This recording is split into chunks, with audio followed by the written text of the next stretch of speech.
Lord, आइए हम अपने स्थान पे खड़े हो जाएं। अब हम परमेश्वर के वचन में चलेंगे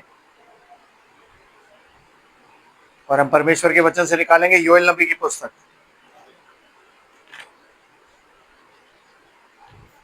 योएल नबी की पुस्तक, उसका दूसरा अध्याय।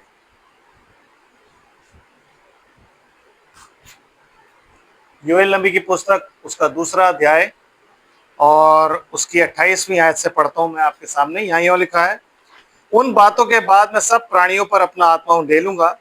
तुम्हारे बेटे बेटियां भविष्यवाणी करेंगी और तुम्हारे पुरनिये स्वप्न देखेंगे और तुम्हारे जवान दर्शन देखेंगे। तुम्हारे दास और दासियों पर भी मैं उन दिनों में अपना आत्मा उंडेलूंगा और मैं आकाश में और पृथ्वी पर चमत्कार अर्थात लोहू और आग और धुएं के खंभे दिखाऊंगा। यहोवा के उस बड़े और भयानक दिन के आने से पहले सूर्य अंधियारा होगा और चंद्रमा रक्त सा हो जाएगा। उस समय जो कोई यहोवा का नाम लेगा वह छुटकारा पाएगा और यहोवा के वचन के अनुसार सिय्योन पर्वत पर और यरूशलेम में जिन बचे हुओं को यहोवा बुलाएगा वे उद्धार पाएंगे। आमीन। परमेश्वर की आशीष उसके पवित्र वचन के पढ़े और सुने जाने पर हो। आमीन। आमीन। Praise the Lord. आप लोग बैठ जाइए। आमीन। सो अभी करता हूँ, बैठिए। अभी आप लोग न्यूज़ देख रहे होंगे और आपको पता लग रहा होगा कि हर जगह वॉल्केनोज एक्टिव हो रहे हैं और हर जगह अर्थक्वेक्स आ रहे हैं। आमीन, है कि नहीं? अरे भाई हाँ ना तो बोल दो। आमीन। नाराज हो क्या आप लोग? आमीन। हैं? नाराज हो, नाश्ता नहीं करके आए हो, क्या प्रॉब्लम क्या है? तो बोलो जोर से, क्योंकि चर्च ऑफ लिविंग गॉड जो होता है ना वो लाइव होता है, लाइव होता है, डेड नहीं होता। तो अगर आप उसमें डेड बैठोगे ना तो फिर खुदा यहाँ से चला जाएगा, क्योंकि मुर्दों में खुदा नहीं होता, खुदा हमेशा जिंदों में होता है। आमीन। आमीन। तो कहती है बाइबल, उस बड़े और भयानक दिन के आने से पहले मैं क्या करूंगा? सबसे पहले तो मैं अपना आत्मा उंडेलूंगा। जैसे आप क्या बोलते हो, former rain and latter rain, पहली बारिश और आखिरी बारिश। तो पहली बारिश कब हुई? पिंतेकुस्त के दिन। और आखिरी बारिश कब हो रही है? आज के युग में। आमीन। आज के युग में, हमारे इस युग की शुरुआत ही उस बारिश से हुई जो 1906 में अजूजा स्ट्रीट्स में हुआ। लेकिन एक बड़ी अच्छी बात इसमें लिखी हुई है जो मैं आपके सामने दोबारा पढ़ना चाहूंगा। भाई प्लीज पढ़िए जरा, क्या लिखा हुआ है? 31 से नहीं, 28 से, दूसरा अध्याय 28 है। इन बातों के बाद मैं सब प्राणियों पर अपना आत्मा उंडेलूंगा। तुम्हारे बेटे बेटियां भविष्यवाणी करेंगे। कहाँ कर रहे हैं? कहाँ कर रहे हैं? हमारे बेटे और हमारी बेटियों को भविष्यवाणी करनी चाहिए, जो कि नहीं कर रहे हैं। कहाँ कर रहे हैं? आमीन। आमीन। है कि नहीं? तो वी लैक समथिंग, क्योंकि आत्मा उतर चुका है और आत्मा उतरने के बाद अब हमें भविष्यवाणी करनी बहुत जरूरी है। तो हम भविष्यवाणी कहाँ कर रहे हैं? आमीन। हम भविष्यवाणी नहीं कर रहे हैं। और आगे ब्रदर। और तुम्हारे पुरनिये स्वप्न देखेंगे। और तुम्हारे पुरनिये जो है वो क्या देखेंगे? स्वप्न देखेंगे। कहाँ देख रहे हैं? अब आप पुरनियों से अगर लगाओगे कि सिर्फ यही एक बैठे हैं यहाँ पे पुरनिये, तो वो नहीं। पुरनिये मतलब जो वचन में मैच्योर्ड लोग होते हैं, उनकी बात लिखी हुई है यहाँ। आमीन। आमीन। वो कहाँ देखेंगे? देख रहे हैं वो? मैं आपको आपकी लोग की कंडीशन बता रहा हूँ कि हम लोग किस कंडीशन में। आमीन। आमीन। यस। और ब्रदर? और तुम्हारे जवान दर्शन देखेंगे। कहाँ देख रहे हैं ब्रदर? कभी हमारे जवानों ने, किसी ने दर्शन देखा? किसी ने बोलो आज मैंने एक विजन देखा ओपन आईज? आमीन। आमीन। लेकिन हमारे जवान रील्स देख रहे हैं, हमारे जवान फोन्स देख रहे हैं, हमारे जवान पिक्चर देख रहे हैं, हमारे जवान फेसबुक, व्हाट्सएप, स्नैपचैट, ये सब देख रहे हैं, लेकिन दर्शन कोई नहीं देख रहा हमारा। है कि नहीं सिस्टर? है कि नहीं? मैं सोचता हूँ कभी कभी कि कीबोर्ड रखा हुआ है लेकिन कीबोर्ड बज नहीं रहा है। वाई? क्योंकि मैं रीलों से फुर्सत मिलेगी तो हम कीबोर्ड भी सीखेंगे। है कि नहीं? आमीन। ढोलक स्लो गानों पे बंद हो जाती है, लेकिन हम कोशिश नहीं करते स्लो गानों पे ढोलक कैसे बजेगी। उसकी भी कोई ताल होती है, हमने सुनी है पहले, तो वो कैसे बजेगी? हमें एक ही ताल आती है और हम एक ही ताल बजाते हैं, दूसरी ताल का हमें मतलब ही नहीं, क्योंकि टाइम नहीं है। खाली टाइम में हम बैठ के क्या करते हैं? रीलें देख रहे होते हैं। खाली टाइम में हम कहाँ स्पेंड कर रहे होते हैं? शैतान के साथ बैठे होते हैं।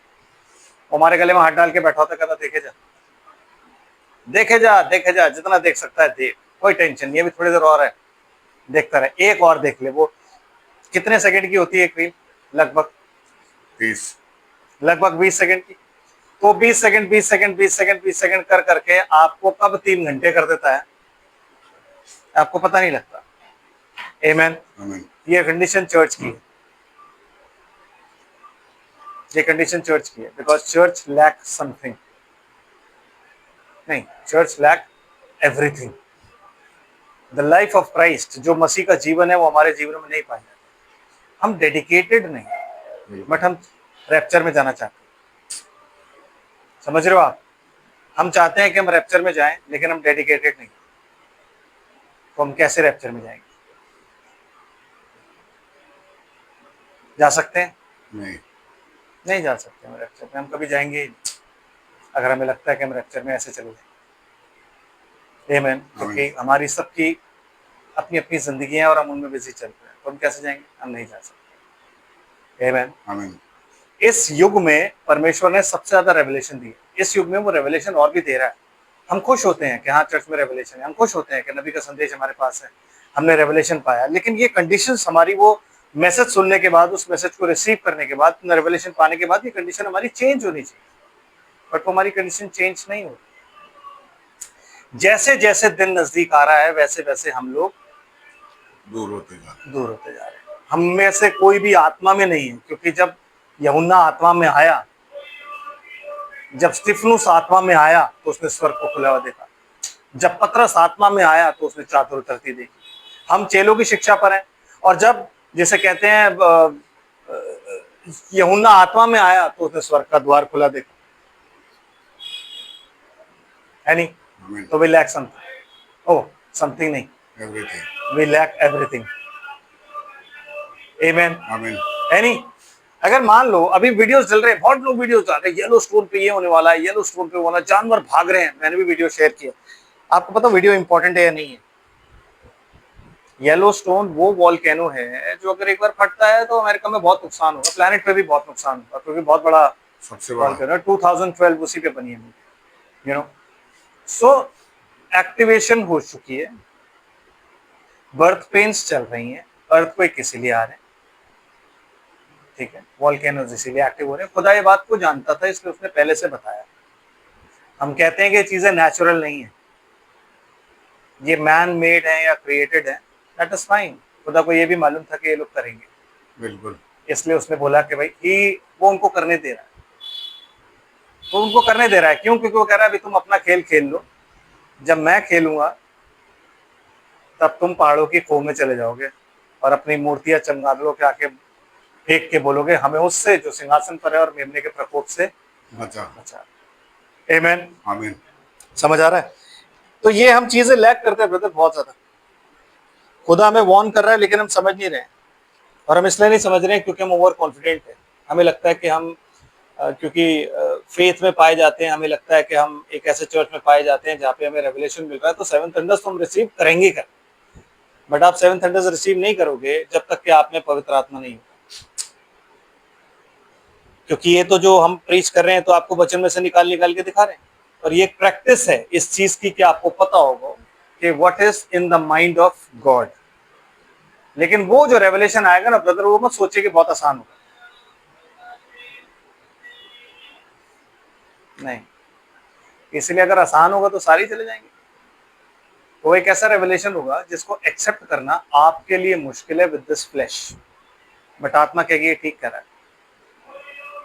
और वो तभी बोलेगी जब आत्मा आपके अंदर होगा। अगर आपके अंदर आत्मा ही नहीं होगा तो आप कैसे करोगे? आमीन। आमीन। समझ आ रहा है जी? ठीक है जी, आगे चलते हैं। मैं प्रीच वही कर रहा हूँ, रेवलेशन। हम हैं वहीं पे। तुम्हारे दास और दासियों पर भी मैं उन दिनों में अपना सुनो। आत्मा उंडेलूंगा। किन पर उंडेलूंगा? तुम्हारे दास और दासियां, मतलब मैं इस कदर आत्मा उंडेलूंगा कि तुम्हारे दास और दासियों पर भी उंडेला जाएगा। मतलब अगर मैं तुम्हारे ऊपर उंडेल रहा हूं तो उसका पोषण उनको भी मिलेगा, है कि नहीं? आमीन। कितनी अद्भुत बात है। लेकिन अभी तो हमारे ऊपर ही नहीं आया, तो हमारे दास और दासियों पे क्या है? मतलब अनॉइंटिंग इतनी जबरदस्त होगी कि जैसे दाऊद है, उसके कप को भरता और कहता है कि मेरा कप जो है ओवरफ्लो कर रहा है, प्याला छलकता है। तो अनॉइंटिंग जब छलकेगी तो जिस पे पड़ेगी वो भी आमीन, आमीन। वो अनॉइंटिंग होगी। तो वो अनॉइंटिंग कैसे होगी? जब हम शैतान से हटेंगे। आप शैतान को नहीं जानते, क्योंकि शैतान की गहरी बातें, हमने वचन की और परमेश्वर की गहरी बातें सीखी, लेकिन हमने शैतान की गहरी बातें नहीं सीखी, क्योंकि किसी ने प्रीच नहीं किया, क्योंकि किसी को लेना देना नहीं उन बातों से। वो कहते हैं हमें खुदा की बातें जाननी चाहिए, शैतान की क्यों जाने। अगर हम, ब्रदर बनम कहते हैं, अगर अपने अपने ओपोनेंट से जीतना है तो उसके तमाम आपको लड़ने के तरीके देखने पड़ते हैं, क्योंकि वो बॉक्सर थे तो बताते हैं, कहते हैं मैं तमाम वो तरीके देखता था कैसे लड़ते हैं, उनकी वीकनेस क्या है, किस तरीके से वो काम करते, तो ये पता होना चाहिए आपको। जब आपको ये नहीं पता तो आप क्या जानोगे अपने ओपोनेंट के बारे में? क्या जानते हो आप अपने ओपोनेंट के बारे में? आपका ओपोनेंट वो है जो ईव को गिरा सकता है, आपका ओपोनेंट वो है जो दाऊद को गिरा सकता है, आपका ओपोनेंट वो है जिसने शिमशोन को गिरा दिया, आपका ओपोनेंट वो है जिसने अब्राहम से गलती करवा दी। तो आप और मैं किस खेत की मूली है? ये वो लोग हैं जिनसे परमेश्वर बातचीत करता था। हमसे और आपसे तो बातचीत ही नहीं कर रहा, क्योंकि दर्शन हम नहीं देखते, सपने हम नहीं देखते, कुछ भी हम नहीं देखते, और हमें लगता है हम शैतान से जीत जाएंगे, क्योंकि हम शैतान कहते हैं अरे हटा, हमें पता ही नहीं वो डिग्निटरी है। आमीन। वो डिग्निटरी है, वो एक ऐसे पद पर है जहां पे मिकाएल भी जब उससे लड़ता तो कहता है यहोवा तुझे डांटे।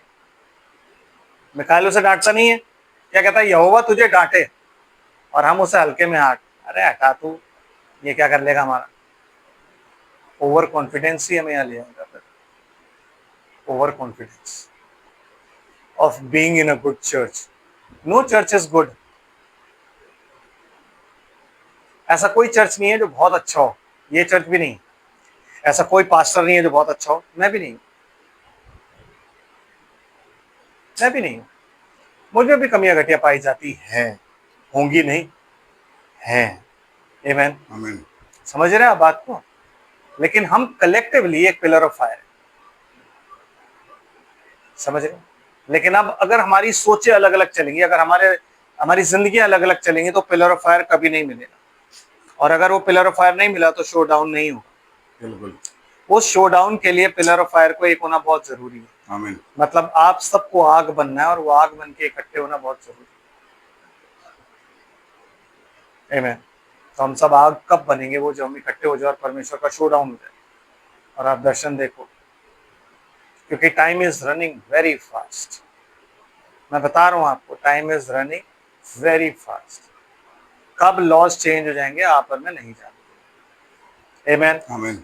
कब इक्यूमेनिज्म आ जाएगा आप और मैं नहीं जानते।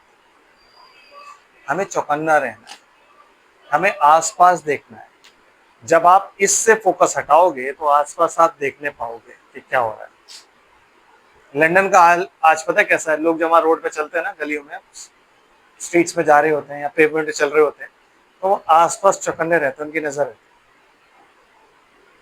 क्योंकि आपके हाथ से कभी फोन जा सकता है। वहां के सिर्फ इतना पूछा जाता है आपसे कि दे दो, दे दिया तो ठीक, नहीं दिया तो चाकू घुसेड़ देते हैं। इतना बुरा हाल है, तो चौकन्ने होकर वहां चलना पड़ता है। समझ रहे हो? यही कंडीशन आज हमारी स्पिरिचुअली है कि आज हमें चौकन्ने होकर चलना है। क्योंकि अगर हम चौकन्ने होकर नहीं चले ना, तो हमसे सब चीजें छीन ली जाएंगी। और वो छीन रहा है, वो धीरे धीरे छीन रहा है, आपको और मुझे पता नहीं लग रहा है। yes, वो धीरे धीरे हमें नीचे कर रहा है, आपको और मुझे पता लग नहीं रहा है। आप और मैं ये सोच रहे हैं कि नहीं नहीं, शायद यही ठीक है, बट ऐसा ठीक नहीं है। जूं जूं उस दिन को नजदीक आते देखो, संगति में और बढ़ते जाओ। किसकी? खुदा की। अगर मैं संगति कर रहा हूं तो मेरी संगति में, अगर मैं संगति नहीं कर रहा हूं तो खुदा की संगति। और बढ़ते जाओ, और बढ़ते जाओ, मतलब दुनिया को छोड़ के और संगति, दुनिया को छोड़ के और संगति, दुनिया को छोड़ के और संगति। लेकिन यही एक टाइम है जब हमारी टेम्पटेशंस इतनी ज्यादा है कि वो मीडिया ना ऐसा हो गया है कि हम लोग मीडिया को ही देखते रहते हैं बैठ के। है कि नहीं? टेम्पटेशंस है कि नहीं? और अगर आपने टेम्पटेशंस नहीं पाई तो आप सिंहासन पर कैसे बैठोगे? क्योंकि वो कहता है जो जय पाए। तो जय किस पे पानी? आपने तो संसार पे, और मैंने जय पा ली। अपने आप पे जय पानी थी। सबसे बड़ा अगर कोई दुश्मन आपका है तो वो कौन है? आप खुद, आपका शरीर। पौलुस कहता है मेरा सबसे बड़ा दुश्मन मेरी ये देह है। इस पाप में देह से मुझे कौन बचाएगा? और ये देह ही काम करवाती है आपसे। थोड़ा और देख ले। हाँ, कोई बात। आमीन। आमीन। समझ आ रहा है जी आपको क्या कह रहा हूं मैं? हैं? आमीन। यस ब्रदर, पैर नीचे करके बैठिए। खुदा की हुजूरी में ना क्रॉस लेग्स नहीं बैठते। आपको ये बात मालूम नहीं है, मैं आज आपको खुले तौर पे बता रहा हूँ, क्रॉस लेग्स नहीं बैठते। यस, खुदा की हुजूरी में कभी भी क्रॉस लेग्स नहीं बैठा जाता, हमेशा सीधे पैर।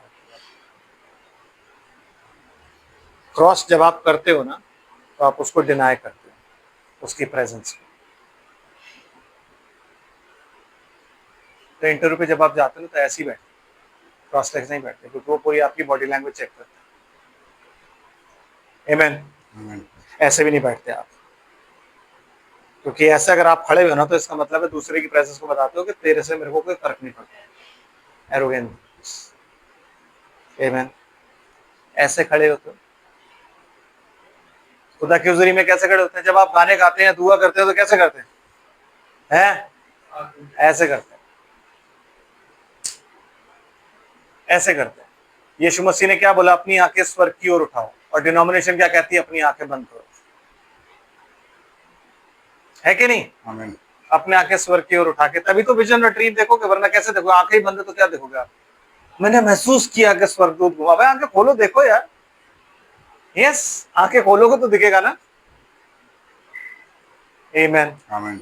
यस ब्रदर, थोड़ा सा और आगे चल रहे। मैं आकाश में और पृथ्वी पर चमत्कार अर्थात लहू और आग और धुएं के खंभे दिखाऊंगा। ये लहू और आग और धुएं का खंभा ही आपका वॉल्केनिक इरप्शन है। क्योंकि जब वॉल्केनो इरप्ट होता है तो वो रेड कलर का होता है और वो बहुत ऊपर जाता है, और जब वो बहुत ऊपर जाता है तो वो एक खंभा बन जाता है। आमीन। लोहू, उसमें आग मिली होती है, आग और धुएं का खंभा, तो इसे कहते हैं वॉल्केनिक इरप्शन। जो कि आज की डेट में सारे वॉल्केनोस एक्टिव हो रहे हैं और कई फट भी रहे हैं, जिन्हें आप देख रहे हो। रशिया में अभी एक वॉल्केनो फटा है जो कि 1000 किलोमीटर तक ऊपर जिसका लावा जा रहा है। हाँ, नहीं, एक रशिया में अभी मैंने न्यूज देखी अभी सुबह, तो 1000 किलोमीटर तक जा रहा है उसका लावा। आमीन। समझ रहे बात को? तो चीजें शुरू हो चुकी हैं और चीजें धीरे धीरे हो रही हैं। एंड यहोवा के उस बड़े और भयानक दिन के आने से पहले सूर्य अंधियारा होगा और चंद्रमा रक्त सा हो जाएगा। ठीक है जी, ये बड़ा और भयानक दिन हमारे से कंसर्न नहीं रखता है, क्योंकि अगर आप और मैं रैप्चर में जाएंगे तो फिर इस दिन, ये दिन हमसे कंसर्न नहीं रखता। बट अगर हम रैप्चर में रुकते हैं तो हम इस रैप्चर से हम नहीं जा पाते रैप्चर में, तो हम इस दिन को भी देखेंगे। बट आपकी इंफॉर्मेशन के लिए बता दूं कि 2 अगस्त को 6 मिनट के लिए सूर्य अंधियारा हो जाएगा। लॉन्गेस्ट सोलर इक्लिप्स इन 100 ईयर्स 2 अगस्त को लगेगा। लॉन्गेस्ट। यस, एंड ब्रदर, उस समय जो कोई यहोवा से प्रार्थना करेगा, नहीं, यहोवा से प्रार्थना नहीं करेगा ब्रदर, ये रॉन्ग ट्रांसलेशन है। क्योंकि इंग्लिश की ट्रांसलेशन में लिखा है whosoever will call upon the name of the Lord। इसीलिए पतरस जब इसको यूज करता है तो वो क्या बोलता है? जो प्रभु का नाम लेगा वो उद्धार पाएगा। जब आप प्रेरितों के काम 2 अध्याय पढ़ते हो तो उसमें लिखा हुआ है जो प्रभु का नाम लेगा वो उद्धार पाएगा। यहोवा से प्रार्थना तो सभी कर रहे हैं, वो थोड़े ना बच जाएंगे, लेकिन जो प्रभु का नाम लेगा, मतलब the one who will be baptized in the name of the Lord Jesus Christ according to his will, उसकी सिद्ध इच्छा के अनुसार जिसने बपतिस्मा लिया है वो बच जाएगा। जिसका नाम मेमने की जीवन की पुस्तक में लिखा है वो बच जाएगा। जिसका नाम जीवन की पुस्तक में लिखा है वो बच जाएगा। आमीन। आमीन। और ब्रदर पूरा कर देते हैं इसको। उस समय जो यहोवा का नाम लेगा वह छुटकारा पाएगा, और यहोवा के वचन के अनुसार सिय्योन पर्वत पर और यरूशलेम में जिन बचे हुओं को यहोवा बुलाएगा वे उद्धार पाएंगे। वे सब उद्धार पाएंगे जिन्हें यहोवा बुलाएगा। आपको और मुझे किसने बुलाया? यहोवा ने। क्यों? क्योंकि यीशु मसीह कहता है कोई मेरे पास नहीं आ सकता जब तक पिता उसे ना खींच ले। आमीन। आमीन। कि जब तक पिता उसे नहीं खींच लेगा तब तक कोई मेरे पास नहीं आ पाएगा। समझ रहे जी बात को? हाँ। तो पिछली बार जब हमने देखा था कि वो किताब कितनी इंपॉर्टेंट है, अगर उस किताब में आपका नाम दर्ज नहीं है तो आप लॉस्ट हो। आमीन। आमीन। दो गवाह, एक न्यू टेस्टमेंट पुराने नियम की योएल नबी की पुस्तक, नए नियम का पतरस का वो कहना, दो गवाहों से आपको बताया जा रहा है कि नाम लेना बहुत जरूरी है। आमीन। प्रभु यीशु मसीह का नाम लेकर अपने पापों को धो डालना बहुत जरूरी है। अपने आप को स्ट्रगल में रखना बहुत जरूरी है। अपने आप को आत्मा में तैयार करना बहुत जरूरी है। खुदा कहता है कि उस पवित्रता के खोजी बनो जिसके बिना कोई भी प्रभु को नहीं देख पाएगा। आमीन। आमीन। तो हम पवित्रता के खोजी नहीं है, हम हैं पवित्रता के खोजी। नो, हम पवित्र केवल एक है और वह है पवित्र आत्मा। आमीन। तो जब वो कहता है ना उस पवित्रता के खोजी रहो, तो उस पवित्रता का मतलब ये नहीं है नहीं, उस पवित्रता के खोजी का मतलब आत्मा के खोजी रहो, जिसके बिना कोई प्रभु को नहीं देखेगा।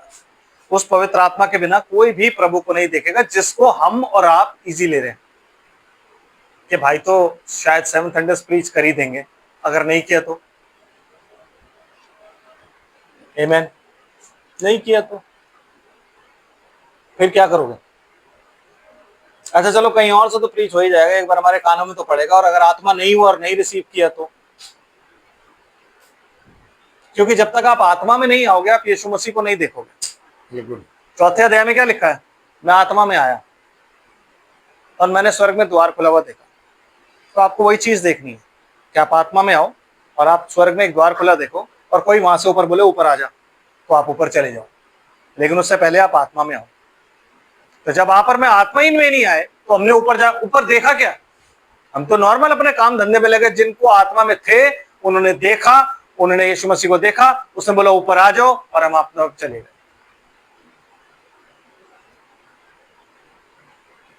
समझ रहे हैं? We are living in a dangerous time. लोग कहते हैं ग्रेस का टाइम है, मैं आपको बता रहा हूं डेंजरस टाइम है ब्रदर। सही बात। आप नहीं समझ रहे हो। आप सबके हाथ में एक एक सेब दे दिया गया है कि खा लो, तुम निश्चय ना मरोगे। मैं फोन की बात नहीं कर रहा हूं, मैं फोन की बात नहीं कर रहा हूं, लेकिन आप सबके हाथों में एक सेब दे दिया गया है कि तुम निश्चय नहीं मरोगे। वो जानता है कि जिस दिन तुम इसे खाओगे उसके बराबर हो जाओ। प्रिविलेज ये है कि आप पहचानो कि आपको कौन क्या दे रहा है। आमीन। डिसर्नमेंट की स्पिरिट क्या होती है? डिसर्नमेंट की स्पिरिट कहते हैं वो स्पिरिट जो आपके अंदर हो, ताकि आप ये पहचान सको कि जो आपको कुछ भी दे रहा है वो कौन है। इसलिए यूहन्ना कहता है आत्माओं को परखो, हर एक आत्मा की प्रतीति ना करो। तो आपको ये पता होना चाहिए कि आपको जो भी कुछ दिया जा रहा है वो कौन दे रहा है। कहीं वो शैतान तो नहीं दे रहा है? क्योंकि उसका अल्टीमेट गोल क्या होगा? आपका डिस्ट्रक्शन। वो सिर्फ ये चाहता है कि आपको मार दे, बस, दैट्स इट।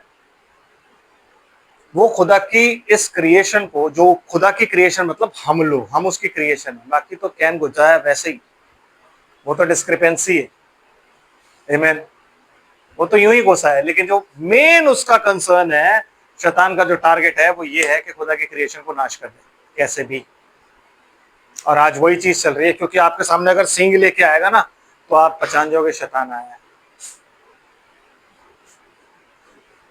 है ना। वैसे नहीं आता आपके पास, वो अपने आप को किसी न किसी चीज के पीछे छुपाए रहता है, और आपको ये समझना है कि वो चीज क्या है। अगर आप नहीं समझे तो आप गए कहां से। सबसे डेंजरस टाइम है, इसीलिए बाइबल कहती है पेरिलियस टाइम, जब लोग क्या होंगे? अपस्वार्थी। अपस्वार्थी का मतलब पता है आपको क्या होता है? कौन मुझे अपस्वार्थी का मतलब बताएगा? कोई जानता है अपस्वार्थी का मतलब? नहीं पता। नहीं नहीं, आप नहीं समझे। आज की जनरेशन में अगर आप अपस्वार्थी का मतलब देखोगे तो वो होता सेल्फी, क्योंकि सेल्फ लव, सेल्फी, मुझे किसी की जरूरत नहीं है।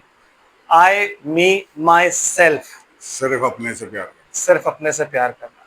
तो यही आजकल का लोगो और एक प्रोवर्ब भी है कि अपने आप से प्यार करो। पौलुस अपनी देह से नफरत करता है, लेकिन शैतान आपको क्या कहता है? अपने आप से प्यार करो। आमीन, आमीन। है कि नहीं? तो अपस्वार्थी सबसे पहली चीज जो होती है, अपस्वार्थ आप हमारे अंदर बन रहा है, क्योंकि हम सेल्फियां खींच खींच के धड़ाधड़ डालते हैं।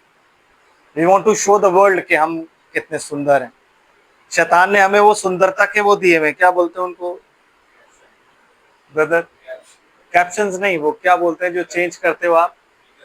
हैं? फिल्टर दिए हुए हैं कि खुदा ने तुझे ठीक नहीं बनाया, मैं फिल्टर देता हूं, जबकि आपका फिल्टर सिर्फ ये है। आमीन। तो उसने वो फिल्टर हटा दिया और फिल्टर दे दिया आपको कि इस फिल्टर से तेरा गोरा हो जाएगा। जो काला है वो गोरा हो जाएगा, जो गोरा है वो और गोरा हो जाएगा। समझ रहे हैं ब्रदर? ये सब उसने आपके हाथ में दिया। एक टाइम था ब्रदर बनम ये कहते थे कि मेरा बस चले ना तो मैं टीवी को गोली मार दूं, और आज हमारा बस चले ना तो हम फोन को गोली मार दें। दैट्स द रीजन उन्होंने ये बात बोली थी। क्यों? क्योंकि हम उस होलीनेस को छोड़ के, उस पवित्र आत्मा को छोड़ के दिन भर अपना फोन में बिताते हैं। आपको मालूम है बात? तो शैतान को क्या लगा, पहले उसने बड़ा टीवी दिया, भाई जो अफोर्ड कर सकते हैं वो लोग अफोर्ड कर लें। फिर उसने क्या किया, घरों में टीवी लगाया। तो लोगों ने बोला यार अब घरों में तो टीवी होना चाहिए, क्योंकि हम खाली बैठेंगे तो रात को परिवार मिलता है, प्रोग्राम्स भी आते हैं, तो क्या करें? पहले शैतान ने प्रोग्राम देने शुरू करे 1 घंटे के लिए, फिर 2 घंटे के लिए, फिर 3 घंटे के लिए, फिर 4 घंटे के लिए, 5 घंटे के लिए, 6, 7, 8, 9। जब हम छोटे थे तो हमारे घर में 6 बजे टीवी शुरू होता था, क्या कहते हैं उसे, दूरदर्शन। और दूरदर्शन जब शुरू होता था तो कैसे शुरू होता था मालूम है आपको? एक सिंगल आई बनी हुई आती थी और एक धुन बजती थी, और वो घूमता रहता था, और सिंगल आई होती थी। वो तब नहीं समझ आता था, आज समझ आता है कि वो सिंगल आई क्यों है। आमीन। और 9 बजे प्रोग्राम खत्म, फिर 9 से 10 हुआ, फिर 10 से 11 हुआ, फिर 11:30 खत्म, फिर 11:30 के बाद 12 हुआ, फिर खत्म, फिर चलो सुबह भी हो जाता है, फिर सुबह भी हुआ, फिर शाम को हुआ, फिर एक पिक्चर बीच में भी आ गई, फिर उसके बाद धीरे धीरे धीरे धीरे पूरे दिन। फिर पूरे दिन से शैतान ने कहा अब ये प्रिपेयर्ड हो गए हैं पूरे दिन देखने के लिए, अब इन्हें दो फोन। तो उसने धीरे धीरे क्या किया, आपको क्या दे दिया? फोन। अब टीवी कहाँ है? आपकी जेब में, आपके हाथ में, है ना? आपका फोन नहीं खोना चाहिए, चाहे आपके लाखों रुपए खो जाए। सही बात। क्योंकि फोन जिंदगी है दोस्त, वो नहीं खोना चाहिए। आमीन। अगर आप गिर जाओ तो आप अपनी हड्डी चेक नहीं करोगे, पहले फोन चेक करोगे। फोन को तो कुछ नहीं हुआ, हड्डी टूटे या कुछ, फोन को तो कुछ ना। बंदे कहेंगे भाई आपके खून जा रहा है, ठीक है, फोन को तो कुछ नहीं होना, फोन ठीक है। फटाफट खोल के चेक करोगे, सारा कुछ है इसमें, हाँ सब कुछ है। ब्रदर शैतान ने हमें फोन का गुलाम बना दिया। आमीन। ये रीजन था ब्रदर बनम कहते थे कि, तो उन्हें पता था ब्रैंडमाइट्स तो टीवी नहीं देखते, तो ब्रैंडमाइट्स को क्या दिया जाए? फोन। अब उनके पास फोन है। अब उनके पास क्या है? फोन है उनके पास। तो फोन में एक टेबल ऐप भी है, फोन में बाइबल भी आ गई कि भाई अब बाइबल जो है वो हम फोन से ही देख, इजी हो गया, बाइबल कैरी नहीं करनी है, हमें फोन से ही देखनी है। तो जब आप बाइबल देख रहे हो और फोन देख रहे हो तो क्या होता है, फिर देखते देखते बीच में से कुछ पॉपअप कर गया, ऐड आ गया, ऐड आ गया, आप उस पर चले गए, या किसी का मैसेज आ गया उस पर, तो ध्यान बढ़ गया, है कि नहीं? जब हम बाइबल पढ़ते थे ना, जब मैं पढ़ता था बाइबल, उस टाइम पे जब फोन्स नहीं थे, तो फेसबुक पे हम 1 घंटे के लिए जाते थे सिर्फ। तब आता था वो डोंगल सा, वो लगता था जो है, वो लगता था, और 1 घंटे के लिए हम फेसबुक पे जाते थे और बस फिर खत्म। और आज तो पूरे पूरे दिन फेसबुक पे। क्यों? ही आपको फोन जैसे मिले कि हर नोटिफिकेशन पॉपअप होती है, बिकॉज ये आपको बिजी रखना चाहता है। ये चाहता है कि लोग, आप ये सोचे कि लोग आपके बारे में क्या सोचते हैं, लोग आपकी पोस्ट पे क्या लिखते हैं। यस, ये चाहता है। इसलिए तो हम फोटोज डालते हैं, क्योंकि हम लोगों को दिखाना चाहते हैं how smart I am.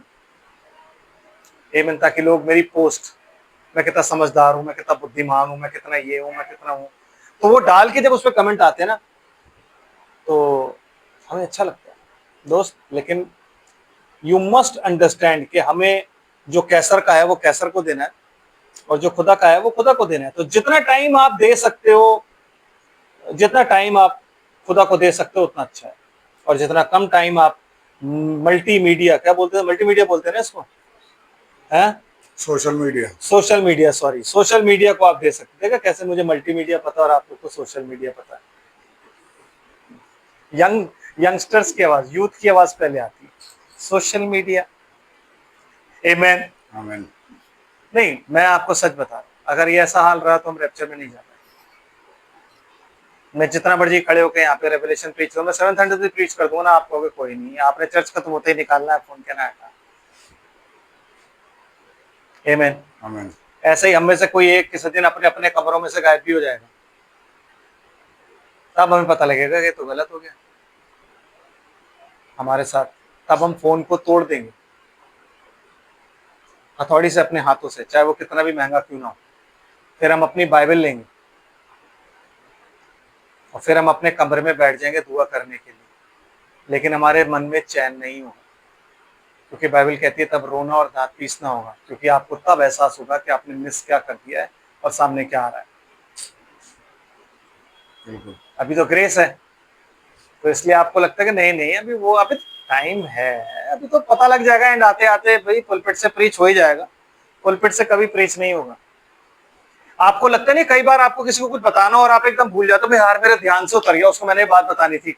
Rapture ऐसा ही है कि अगर आपको 7 थंडर्स पता भी है और आप चाहते हो कि जैसे मान लो मैं नहीं जा रहा हूँ रैप्चर में, सिस्टर जा रही है, तो सिस्टर को रैप्चर की बात पता है, सिस्टर कहेंगे अरे भाई को मुझे बताना था, सिस्टर भूल जाएंगे, सिस्टर के ध्यान से ही उतर जाएगा, क्योंकि वो बातें खुदा ध्यान से उतार देगा। अगर मैं रैप्चर में नहीं जा रहा हूं ना, तो मुझे कंसर्न नहीं, बिकॉज इट इज सीक्रेट। तो तैयारी अभी से ही करो, क्योंकि जब मेमने की पत्नी ने अपने आप को तैयार कर लिया तब उसे महीन मलमल दिया गया। अपनी तैयारी बहुत जरूरी है ब्रदर एंड सिस्टर, नहीं हुई तो यू आर गॉन। आमेन। आमीन। यस ब्रदर, वापस चलते हैं प्रकाशित वाक्य की पुस्तक,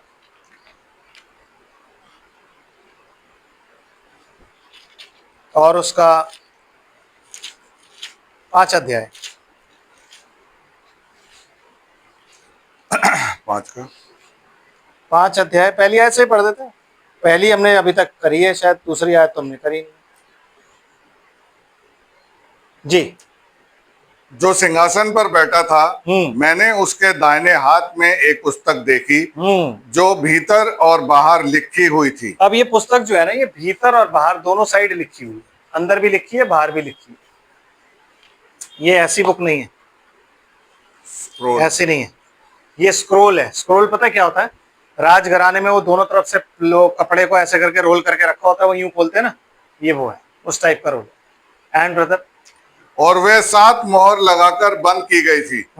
ये पुस्तक 7 मोहर लगा के बंद कर दी गई थी, ताकि शैतान या कोई भी इस पुस्तक के साथ कोई छेड़खानी ना करे। ठीक है ना? नहीं तो शैतान ने क्या किया, वचन को ही तोड़ मोड़ के सबको सिखाया है, वचन ही लेकर के आता है, हर चीज वचन के हिसाब से कहता है। लेकिन ये एक ऐसी सीक्रेट थी जिसको खुदा ने छुपा करके रख दिया था, इसके साथ कोई तोड़ मोड़ नहीं कर सकता। यही रीजन था कि इतने सालों में इस रेवलेशन की बुक को कोई प्रीच नहीं कर पाया। और आज भी जब आप डिनोमिनेशन के पास जाएंगे तो वो रेवलेशन की बुक को प्रीच नहीं करते। आज भी अगर आप 4 घोड़ों की बात पूछेंगे तो कहेंगे 4 घोड़े अभी आने हैं, उन्हें कुछ पता ही नहीं है, और वो मना कर देते हैं कि इनको प्रीच मत करो। वाई? बिकॉज उनके लिए सील्ड है। मैंने एक बार पढ़ा था ना कि कोई अनपढ़े से बोले कि इस पुस्तक को पढ़, तो बोला मैं तो पढ़े लिखा नहीं हूँ। कोई पढ़े लिखे से बोले यशायाह नबी की पुस्तक में लिखा, तो बोले ये पुस्तक पे मोहर है। तो ये पुस्तक क्या की गई है? मोहर की गई। आमीन। समझ रहे? आमीन। यस। एंड फिर मैंने एक बलवंत स्वर्गदूत को देखा जो ऊंचे शब्द से ये प्रचार करता था, इस पुस्तक के खोलने और इसकी मोहरें तोड़ने योग्य कौन है? कौन है? मतलब उसने क्या किया? प्रचार करा बड़ी जोर से चिल्ला के कि इस पुस्तक को तोड़ने, इस पुस्तक को लेने। पहली बात तो कोई ऐसा होना चाहिए जो ले, और फिर उसके बाद इसकी मोहरों को तोड़े। तो पूछ रहा है कौन है? उसने सबसे पूछा जोर से चिल्लाकर, एक बलवंत स्वर्गदूत है। मुझे लगता है कि जिब्राइल, क्योंकि दो ही बली स्वर्गदूत हैं, एक मिकाइल और एक जिब्राइल, तीसरा कोई बलवंत स्वर्गदूत नहीं। तो जब प्रकाशित वाक्य 10:7 में एक बली स्वर्गदूत को आप नीचे उतरते देखते हो तो वो मिकाइल का रिप्रेजेंटेशन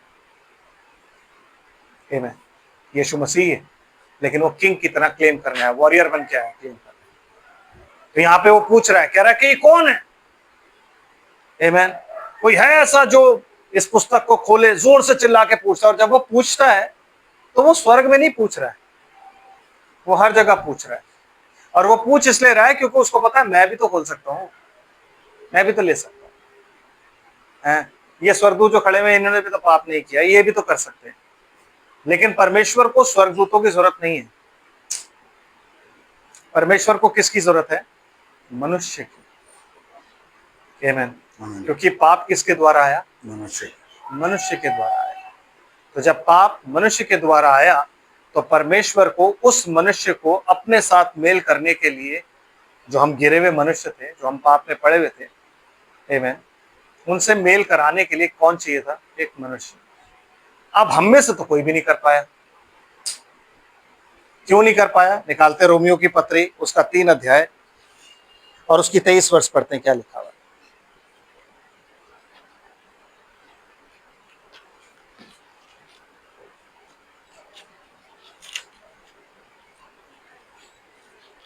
ब्रदर 3:23। इसलिए कि सबने पाप किया है और परमेश्वर की महिमा से रहित हैं। और सब जो है परमेश्वर की महिमा से रहित हैं। सब ने पाप किया है और सब के सब परमेश्वर की महिमा से रहित हैं। आमीन। आमीन। हम लोग सब के सब पापी पाए जाते हैं। परमेश्वर ने सबको पाप के अधीन कर दिया, तो फिर कौन करेगा? पहला कुरिन्थियों 15 अध्याय 22 से 26 पढ़िए। हम लोग क्यों पाप में पाए जाते हैं? हम लोग क्यों ऐसे हैं? हमें जानना जरूरी है। 15 का 22 से 26 पढ़ेंगे भाई। और जैसे आदम में सब मरते हैं, जैसे आदम में सब मरते हैं, तो मतलब जब उसने पाप किया ना, तो केवल अकेला वही नहीं मरा, हम सब उसके साथ मर गए। तो आदम ने जब पाप किया वो कौन था? मनुष्य। आमीन। आमीन। तो अब छुटकारा देने के लिए किसको आना है? मनुष्य। क्योंकि आत्मा, परमेश्वर को आप मार नहीं सकते, क्योंकि परमेश्वर क्या है? आत्मा। आमीन। मांस और लहू परमेश्वर के नहीं हो सकते। क्यों? क्योंकि वो आत्मा है। समझ रहे? तो जान किसको देनी है? मनुष्य को। तो पहले आदम में क्या हुआ? सब मर गए। और फिर ब्रदर, और जैसे आदम में सब मरते हैं वैसे ही मसीह में सब जलाए जाएंगे। यस, वैसे ही मसीह में सब लोग जो है वो जलाए जाएंगे। आमीन। समझ रहे बात को? और परंतु हर एक अपनी अपनी बारी से। पहला फल मसीह, फिर मसीह के आने पर उसके लोग, फिर मसीह के आने पर उसके लोग। तो ब्रदर, उसके लोग वही लोग होंगे जिनके नाम इस पुस्तक में लिखे हैं। इसे बोलते हैं लैम्स बुक ऑफ लाइफ, मेमने की पुस्तक। लैम्स, आमीन, लैम्स बुक ऑफ लाइफ, मेमने के जीवन की पुस्तक, जिसमें इनके नाम लिखे हैं, केवल वही पाए जाएंगे।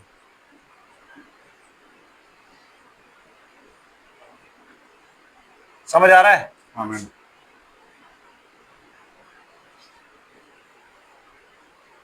ये उसके लोग हैं। क्योंकि आपके जो लोग होते हैं उनके नाम आपकी लिस्ट में होते नहीं होते। जब कोई पार्टी, कोई शादी, कुछ होता है तो आप अपने लोगों को बुलाते हो, है ना? आपके अपने लोगों के नाम होते हैं। तो वैसे ही उसके लोग कौन होंगे? जो उसके नाम के कहलाए जाएंगे, जिनके नाम इस पुस्तक में लिखे हुए हैं। बपतिस्मा केवल वही लेता है जिसके नाम इस पुस्तक में लिखे होते हैं। आमीन। जो परमेश्वर की इच्छा के अनुसार बुलाए जाते हैं, उसी के जीवन को आप ट्रांसफॉर्म होते हुए देखो, बाकियों के नहीं। कंसिस्टेंसी उसके जीवन में। आमीन। आमीन। और ब्रदर, 26 तक पढ़ना है। उसके बाद अंत होगा। उसके बाद क्या होगा? अंत हो जाएगा। बस हो गई 26। आगे आगे और उस समय वह सारी प्रधानता और सारा अधिकार और सामर्थ का अंत करके राज्य को परमेश्वर पिता के हाथ में सौंप देगा। सौंप देगा मतलब अभी तक राज्य कौन कर रहा है? यीशु मसीह। और एक वक्त आएगा जब वो किसके हाथ में सौंप देगा? परमेश्वर पिता के हाथ में। आमीन। अभी अगर आप परमेश्वर को देखना चाहते हो तो स्वर्ग को जब आप खुला हुआ देखोगे तो परमेश्वर को आप कैसे देख सकते हो? यीशु मसीह में, आमीन। महिमा के साथ। इसलिए स्तिफनुस क्या कहता है? मैंने परमेश्वर के दाहिने विद अथॉरिटी एंड पावर उसको देखा। दाहिने हाथ का मतलब अथॉरिटी एंड पावर भी होता है, दाहिने हाथ का मतलब ग्रेस एंड मर्सी भी होता है। इसलिए जब शादी होती है तो शादी से पहले दुल्हन जो होती है वो लेफ्ट साइड पे होती है। शादी के बाद वो किस साइड आती है? Right side, because grace and mercy अब राइट पे। अथॉरिटी जो है आदमी की कहाँ देता है? वो औरत को, तो वो अब राइट हैंड साइड पे आ जाती है। आमीन। आमीन। एंड ब्रदर, क्योंकि जब तक वह अपने बैरियों को अपने पांव तले ना ले आए तब तक उसका राज्य करना अवश्य है। यस। सबसे अंतिम बैरी जो नष्ट किया जाएगा वह मृत्यु है। वह कौन है? मृत्यु। शैतान नहीं है, वो मृत्यु है। क्योंकि परमेश्वर क्या है? जीवन। और जीवन का ऑपोजिट क्या होता है? मृत्यु। मृत्यु। आमीन। आमीन। शैतान तो एडवर्सरी है, परमेश्वर के कामों को डिस्ट्रॉय, वो आपको, आपसे गलतियां करवा के, आपको परमेश्वर पे अविश्वास करवा के मृत्यु तक ले जाता है। समझ रहे हो? आमीन। वो क्या करता है? मृत्यु तक आपको ले जाता है, उसके बाद आप खुद ही मर जाते है कि नहीं? उसका काम है मृत्यु तक आपको ले जाना। जो आखिरी बैरी है वो कौन है? मृत्यु। Once you die, you die. इसलिए कहता है जब तक जिंदगी है ना तब तक परमेश्वर के साथ लगे रहो, क्योंकि तुम्हें नहीं पता तुम कब जाओ। आमीन। है कि नहीं? तो इसलिए जरूरी है कि जब तक जिंदगी है तब तक आप परमेश्वर के साथ साथ चलें और उसके साथ बने रहें। आमीन। अब उसने पहले आदम ने क्या किया? हमें मृत्यु के अधीन कर दिया। और दूसरा आदम हमें क्या कर रहा है? मसीह क्या कर रहा है? हमें जीवन दे रहा है। अब मसीह जो है वो हमें जीवन कैसे दे सकता है? उसके लिए हम निकालते हैं रोमियो की पत्री, पहला यूहन्ना उसका 2 अध्याय और उसकी दूसरी है। पहला यूहन्ना, 1 जॉन चैप्टर 2 एंड वर्स 2। 1 से ही पढ़ दीजिएगा। 2 का पहली आयत। हाँ जी, पहला यूहन्ना दूसरा अध्याय पहली आयत जी। हे मेरे बालकों, मैं ये बातें तुम्हें इसलिए लिखता हूँ जी कि तुम पाप ना करो। हाँ जी। और यदि कोई पाप करे तो पिता के पास हमारा एक सहायक है जी, अर्थात धर्मी यीशु मसीह जी। और वही हमारे पापों का प्रायश्चित है। वही हमारे पापों का प्रायश्चित है। आमीन। इसे इंग्लिश में कहते हैं प्रोपिटिएशन। मतलब जब परमेश्वर जब कोई भी किसी चीज से गुस्सा होता है ना, तो उसको खुश करने के लिए, उसके गुस्से को शांत करने के लिए जो भेंट आप देते हो वो है। तो परमेश्वर गुस्सा था आपसे और मुझसे, और वो क्रोध का प्याला जो था वो किसने पिया? मसीह ने। और उसने अपनी जान दी। तो जान देकर उसने क्या किया? परमेश्वर को प्रसन्न किया, ताकि आपको और मुझे जान ना देनी पड़े। तो हमारे लिए वो क्या है? प्रायश्चित। आमीन। आमीन। हमारे लिए वो प्रायश्चित है। इसीलिए आदम में सब मरे। जब हम जब आदम के बाद हम आए तो हमारे अंदर पाप पाया जाता है, और सबने पाप किया और परमेश्वर की महिमा से रहित थे। लेकिन जब मसीह आता है तो क्या करता है? वो हमारे पापों के लिए प्रायश्चित है। इसलिए जब मसीह मरा तो उसने पर्दा ऊपर से नीचे तक फाड़ दिया। ऐसे फाड़ा, ऐसे नहीं फाड़ा, नीचे से ऊपर फाड़ते हो आप पर्दा। लेकिन मसीह ने कैसे फाड़ा? ऊपर से नीचे।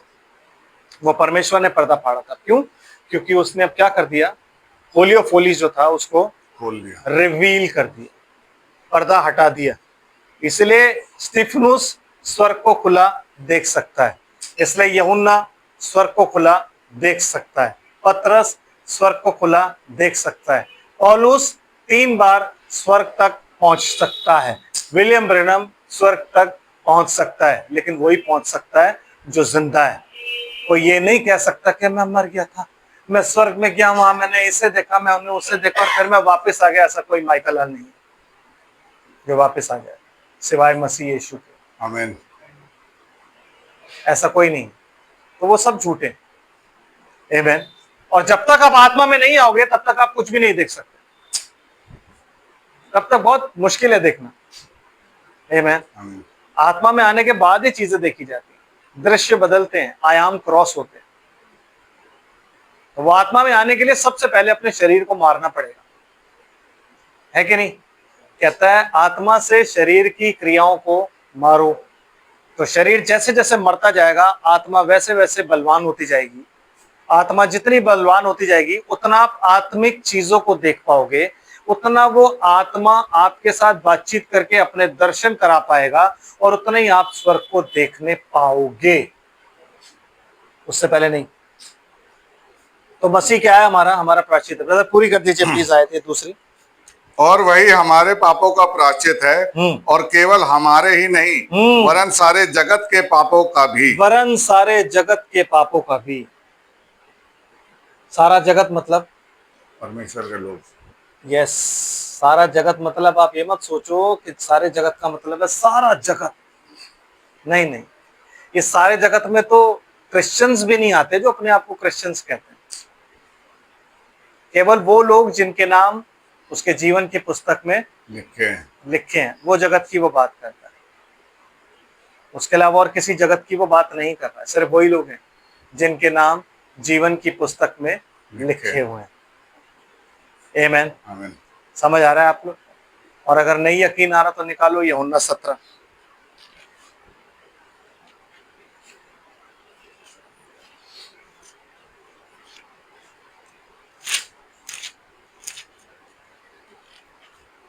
यूहन्ना 17 अध्याय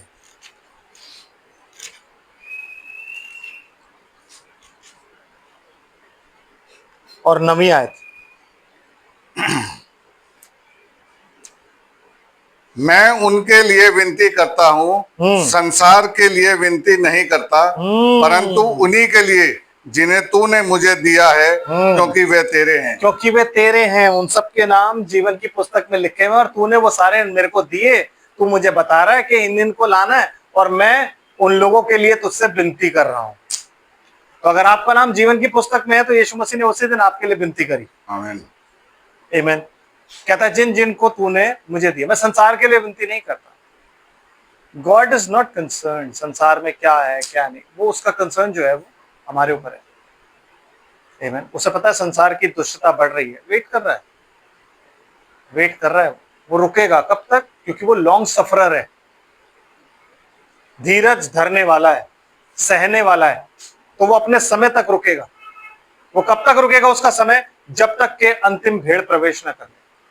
अंतिम भेड़ प्रवेश करते ही वो कहेगा ओके फाइन, तैयार हो गए, चलो इनको लेने चलो अब नीचे। आमीन। इसीलिए परफेक्शन जो है वो एक चर्च में नहीं आएगा, परफेक्शन जो है वो एक टाइम में आएगा। पूरे यूनिवर्सली जो चर्चेस हैं उनमें से लोग तैयार होंगे, तब रैप्चर हो। और वो सारे लोग तैयार होने के लिए एक ही मैसेज प्रीच होना चाहिए, है क्या नहीं? सही बात। क्योंकि जो रैप्चर में जाएगा वो एक ही मैसेज सुनेगा। तो वो एक ही मैसेज के लिए सिंह गर्जा, और उसकी गर्जन से 7 शब्द आपको सुनाई दिए।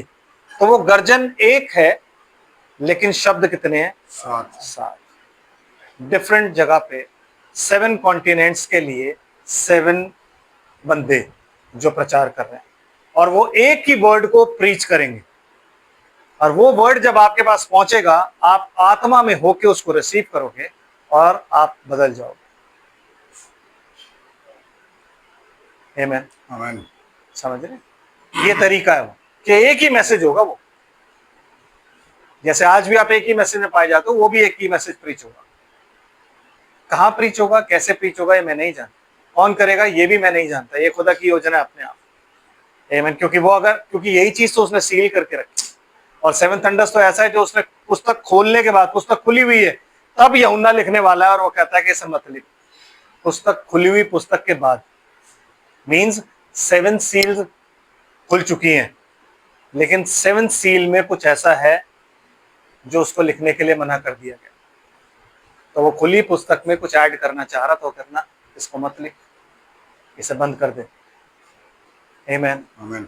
Yes brother. इसके आगे 2 पढ़ लिया पूरा? यूहन्ना का 17 पढ़ लिया, यूहन्ना 17 17 पढ़ 9 लिया? पढ़ लिया। 17 का 9 पढ़ लिया ना पूरा? जी। जी जी जी, उसको 10 तक पढ़ दीजिए प्लीज। और जो कुछ मेरा है वह सब तेरा है, और जो तेरा है वह मेरा है, और इनसे मेरी महिमा प्रकट हुई है। बस, मतलब जो कुछ तेरा है, मतलब जो लोग तेरे हैं वो मेरे हैं, जो राज्य तेरा है वो मेरा है, जो हर चीज तेरी है वो मेरी है। आमीन। जो कुछ भी तेरा है वो मेरा ही है, और जो मेरा है वो तेरा है। तो मेरा कौन है? ये लोग। ये किसके हैं? तेरे हैं, क्योंकि तूने इन्हें मुझे दिया। आमीन। आमीन। समझ रहे हो आप बात को? तो वो जो किताब है ना, वो बड़ी इंपॉर्टेंट है, और उसे कोई आदमी ही खोल सकता है। और वो आदमी को अपनी जान देनी पड़ी खोलने के लिए। तो वो आदमी अपनी जान कैसे देगा, कब देगा, क्या करेगा? क्योंकि आप और मैं तो बिल्कुल खत्म है। परमेश्वर की महिमा से हम रहते हैं। हम लोग तो पापों में जा रहे थे। यशायाह नबी की पुस्तक क्या कहती है, एक बार पढ़ो। यशायाह नबी की पुस्तक और उसका 53 अध्याय और 6 आयत, क्या लिखा हुआ वहां? हमारी कोई गिनती नहीं थी।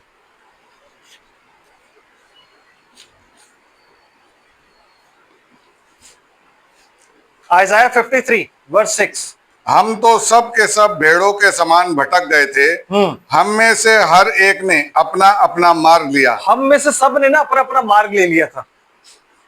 इसलिए परमेश्वर ने जब ऊपर से देखा नूह के टाइम में, तो क्या कहता है, अपनी अपनी चाल इन्होंने बिगाड़ ली है। चाल का मतलब चाल चलन। वैसे ही हम सब ने अपनी अपनी जिंदगी, अपना अपना सब कुछ। आमीन। आमीन। अपना अपना सारा शुरू। शैतान हमें सिखाता गया, करो सुनो सबकी, करो अपनी। तो हमने अपना अपना सब कुछ किया। That is against the Bible. इसलिए यीशु मसीह कहता है, जैसे नूह के दिन थे वैसे ही मनुष्य के पुत्र के भी दिन होंगे। क्योंकि आज के जो दिन चल रहे हैं ना, उसमें सेम चीज वही चल रही है। अपनी अपनी चाल सबने बिगाड़ ली, चाल चलन सबने बिगाड़ ली। और परमेश्वर किन की बात कर रहा है? कैन के बच्चों की बात नहीं कर रहा, वो परमेश्वर के बच्चों की बात कर रहा है कि उन्होंने चाल चलन बिगाड़ लिया। उनको सोचना है, उनको जानना है। क्यों? क्योंकि जल प्रलय मतलब विपत्ति आने वाली। जल प्रलय नहीं, विपत्ति आने वाली।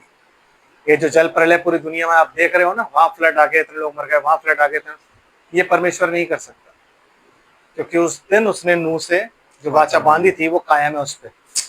और उसने क्या बोला है? पृथ्वी को इस बार आग से जलाऊंगा। तो ये जो फ्लड्स हैं ये उसके नहीं है। नो, अभी उसने ग्लोबल वार्मिंग दिखाई कहाँ है? अभी तो दिखाएगा जब ग्लोबल वार्मिंग, तब तो लोगों के जी में जी नहीं रहेगा कि क्या हो जाए उनको। आमीन। कहाँ पहुंचे ब्रदर? और यहोवा ने हम सबों के अधार्मिकता का बोझ उसी पर लाद उसी दिया। पर डाल दिया, क्योंकि हमने अपने अपने मार्ग ले लिए थे। तो यहोवा ने क्या किया? हमारे सबके बोझ उसी पर डाल दिए। आमीन। वही हमारे नाम का प्रायश्चित, हमारे लिए वो प्रायश्चित बन गया परमेश्वर के आगे, ताकि हम परमेश्वर तक पहुंच सके। आमीन। और क्यों हमारे लिए प्रायश्चित बना? क्यों आज हमारा हाल ऐसा है? आदम की वजह से। आदम ने जो गलती की, मतलब आदम की वजह से मैं इसलिए बोल रहा हूं क्योंकि आदम पति था। हालांकि आदम ने जो कुछ भी किया वो खुदा की विल के अंडर था, इसीलिए उसे श्रापित नहीं किया गया, उसे दंड नहीं दिया गया। दंड किसको दिया गया? जमीन को दिया। आमीन। तो थोड़ा सा और देखते हैं, उसको जानने के लिए निकालते हैं। ब्रदर निकालिए प्लीज आप रोमियो की पत्री 8 अध्याय और 20 आयत, 20 और 21।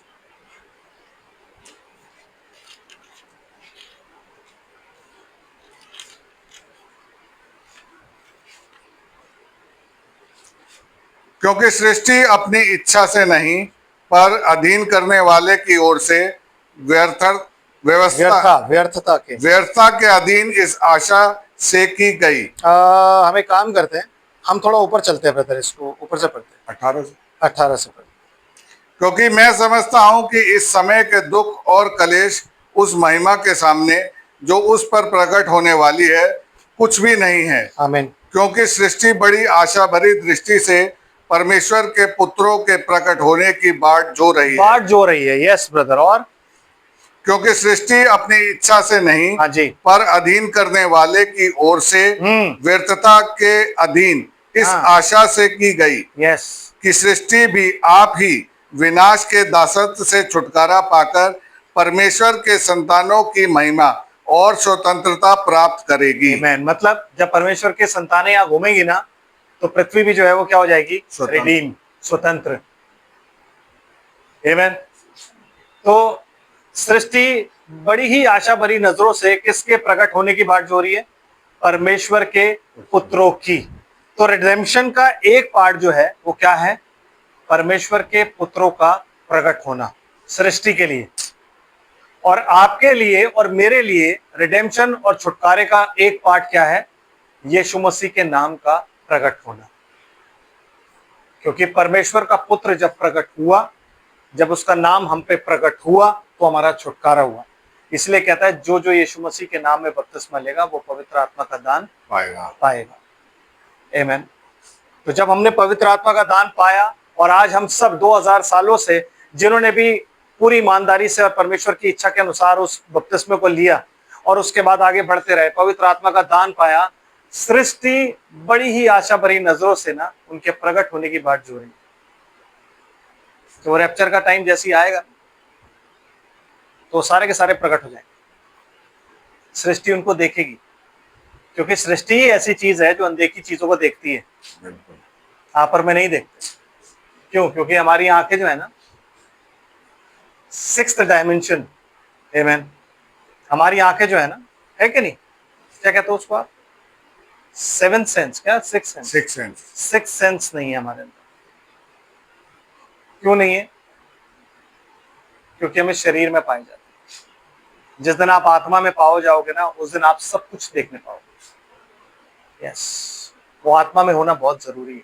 हम लैक करते हैं, हमारी कमी यही है कि हम आत्मा में, हमारी जो शरीर है वो आत्मा को मार रहा है, क्योंकि हम ज्यादा टाइम शरीर के साथ स्पेंड कर रहे हैं, कम टाइम आत्मा के साथ कर रहे हैं, है नहीं? समझ आ रहा है? अगर एक दिन हम फास्टिंग करते हैं तो दूसरे दिन हम दबा के सोशल मीडिया पे रहते हैं। सोचिए, कल मैं था तो सही पूरे दिन खुदा के साथ, अब आज शैतान के साथ भी रह लो। दोनों को ठीक करना, दोनों को खुश रखना चाहिए। लेकिन एक चीज जिंदगी भर याद रखिए, जो कैसर का है वो कैसर का, और जो परमेश्वर का है वो परमेश्वर। आमीन, आमीन, आमीन। Yes brother. एंड क्योंकि हम जानते हैं कि सारी सृष्टि अब तक मिलकर कराती और पीड़ाओं में पड़ती है। यस, और केवल वही नहीं, हाँ, पर हम भी जिनके पास आत्मा का पहला फल है, हम लोग भी जिनके पास आत्मा का पहला फल। पहला फल मतलब नहीं ब्रदर, पहला फल मतलब प्रेम। प्रेम पहला फल नो। फर्स्ट फ्रूट का मतलब होता है बयाना। अगर आप खुदा के पास फर्स्ट फ्रूट लेके आते हो ना, तो खुदा ने भी अपनी आत्मा का फर्स्ट फ्रूट आपको दिया है, अभी पूरा नहीं दिया। ये पूरा दिया आपको। पूरा कब देगा? जिस दिन वो आपको अडॉप्ट करेगा, जस्ट बिफोर द रैप्चर। उस रैप्चर से कुछ समय पहले, 40 दिन पहले, जब आपको वो अडॉप्ट करेगा, तब आपको पूरा बांटेगा, पूरा आत्मा आपके अंदर आ जाएगा और ये वचन आप में देहधारी हो जाएगा। तब आपको महीन मलमल दिया जाएगा उस टाइम। लेकिन अभी आपके पास क्या है? आत्मा बयाने में आपको दिया गया है। तो वो बयाना क्या है? वो परमेश्वर की तरफ से फर्स्ट फ्रूट है जो आपको दिया। नहीं समझ रहे हो आप लोग? हैं? ये आत्मा के 9 फलों का नहीं है कि पहला फल आपके पास है, बाकी फल आपको नहीं दिए गए, बाकी फल आप मांगना भी मत। क्योंकि आत्मा का पहला फल प्रेम है, बाकी फल आपके लिए नहीं है, बाकी फल आपको बाद में दिए जाएंगे। नहीं, पहला फल मतलब बयाना। हर किसी को थोड़ा थोड़ा आत्मा बांटा गया, किसी के पास पूरा आत्मा नहीं है, किसी के भी पास पूरा आत्मा नहीं है। तो वो आप और मेरे पास आत्मा का पहला फल है, लेकिन हम फिर भी कहते हैं, तड़पते हैं। आमीन। क्यों? क्योंकि हम इस शरीर से छुटकारा पाना चाहते हैं। साल्वेशन और उद्धार क्या होता है? मोक्ष क्या होता है? शरीर से छुटकारा पाना। आमीन।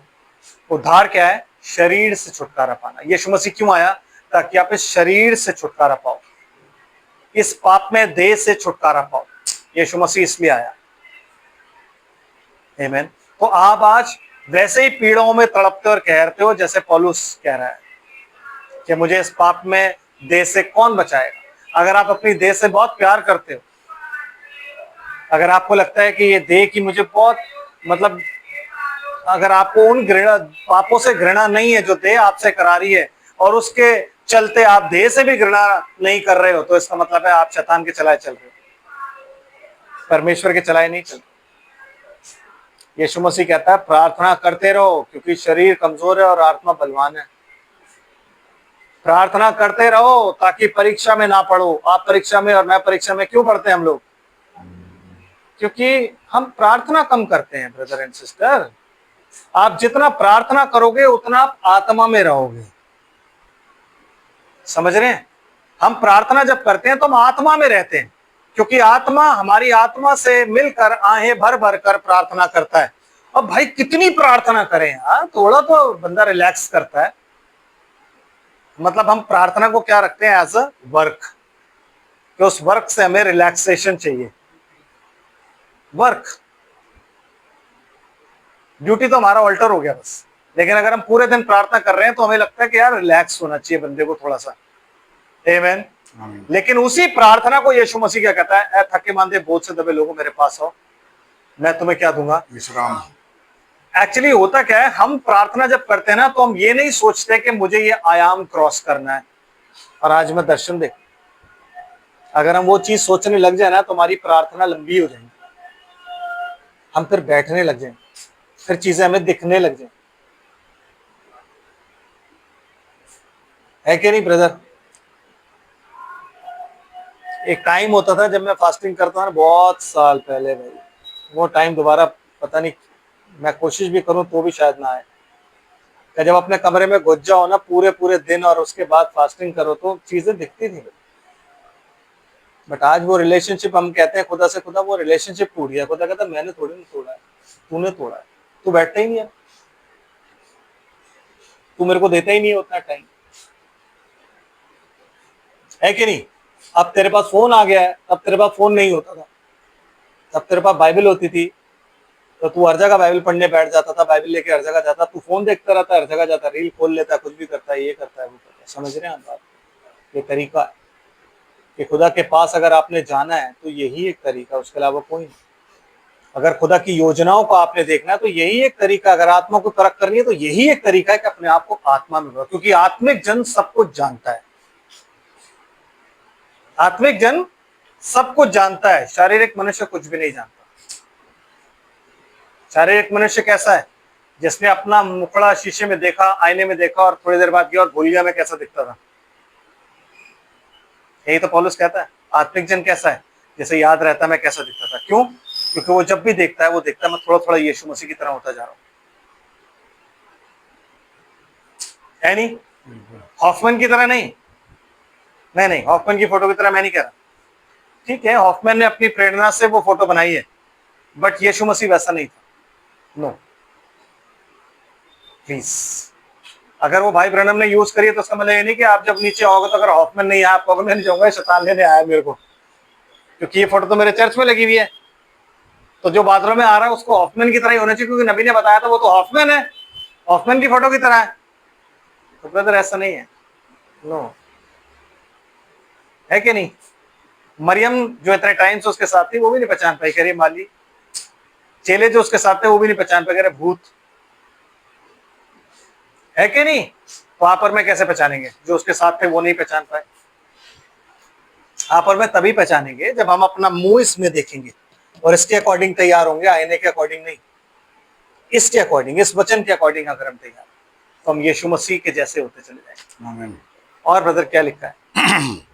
और केवल यही नहीं, वही नहीं, पर हम भी जिनके पास आत्मा का पहला फल है, हाँ जी, आप ही अपने में कराते हैं आप ही अपने में कराते हैं और लेपालक होने की अर्थात अपनी देह से छुटकारे की बाट जोते हैं। सुना आपने? हमारा उद्धार क्या है? हमारी आशा क्या है? कि इस देश से हमें छुटकारा मिल जाए। मतलब आप इस देश से बहुत परेशान हो और आप चाहते हो खुदा मुझे इस देश से छुटकारा दे दे, बस। तो हमें बाट जो हम जो रहे हैं, किसकी? रैप्चर की हम बाट जो रहे हैं, लेकिन हमें ये नहीं पता कि रैप्चर की बाट किस तरीके से जोनी है और हमें करना क्या है, हमें दुआ क्या मांगनी है। हमें शरीर में रह के खुश हैं, लेकिन हम कह रहे हैं हम रैप्चर में जाएंगे। लेकिन पौलुस हमें क्या कह रहा है कि अपनी देह में रह के हम भी कराते हैं जिनके पास आत्मा का पहला फल है। क्यों? क्योंकि हमारी हमेशा शरीर से लड़ाई रहती है। शरीर हमसे जीतना चाहता है लेकिन हम शरीर को जीतने नहीं देते, तो लड़ाई रहती है। कभी हम हार भी जाते हैं तो शरीर कहता देखा मैंने तेरे को हरा दिया। इसलिए पौलुस कहता है जो मैं करना चाहता हूं वो मैं नहीं कर पाता, और जो मैं नहीं करना चाहता हूं वही कर जिया करता हूं। तो वो भी हारता था, हम भी हारते हैं, लेकिन हम जीतते भी हैं। तो ये लड़ाई चल रही है, और हम फिर खुदा से कह रहे हैं खुदा इस देश से मुझे कौन बचाएगा, मेरी इस देश से मुझे छुटकारा चाहिए। वो तब आएगा जब आपको इस दुनिया में रहना पसंद नहीं होगा, जब आप कहोगे नहीं ये देह बहुत खराब चीज है, मुझे इससे छुटकारा चाहिए। आमीन। आमीन। हनोक को यही प्रॉब्लम थी, सही बात। हनोक को यही प्रॉब्लम थी, उसे अपनी देह से छुटकारा चाहिए था, इसलिए वो दुआ बंदगी में लगा रहता था, इसीलिए वो खुदा की हुजूरी में बैठा रहता था। आमीन। तो जूं जूं समय को नजदीक आके देखता था, उस उतना वो संगति में बढ़ता गया। किसकी? परमेश्वर की संगति में। आमीन। आमीन। तो परमेश्वर की संगति में वो जैसे जैसे जैसे जैसे बढ़ता गया ना, तो एक दिन आया जब वो कहता कि मुझे यहाँ रहने में कोई खुशी नहीं है, और खुदा कहता तू वहां के लायक रहा भी नहीं है, ऊपर आ जा, तू नीचे रह के करेगा क्या, क्योंकि तू पूरा दिन तो मेरे साथ ही बैठा रहता है, तो फिर तू ऊपर ही आ जाए, इसका मतलब। आमीन। और परमेश्वर ने उसको ऊपर बुला लिया। वही कंडीशन हमारी होनी चाहिए। If you are happy to live here, God says okay, you are most well, go, वहीं रहो, मुझे तुम्हारी जरूरत नहीं है।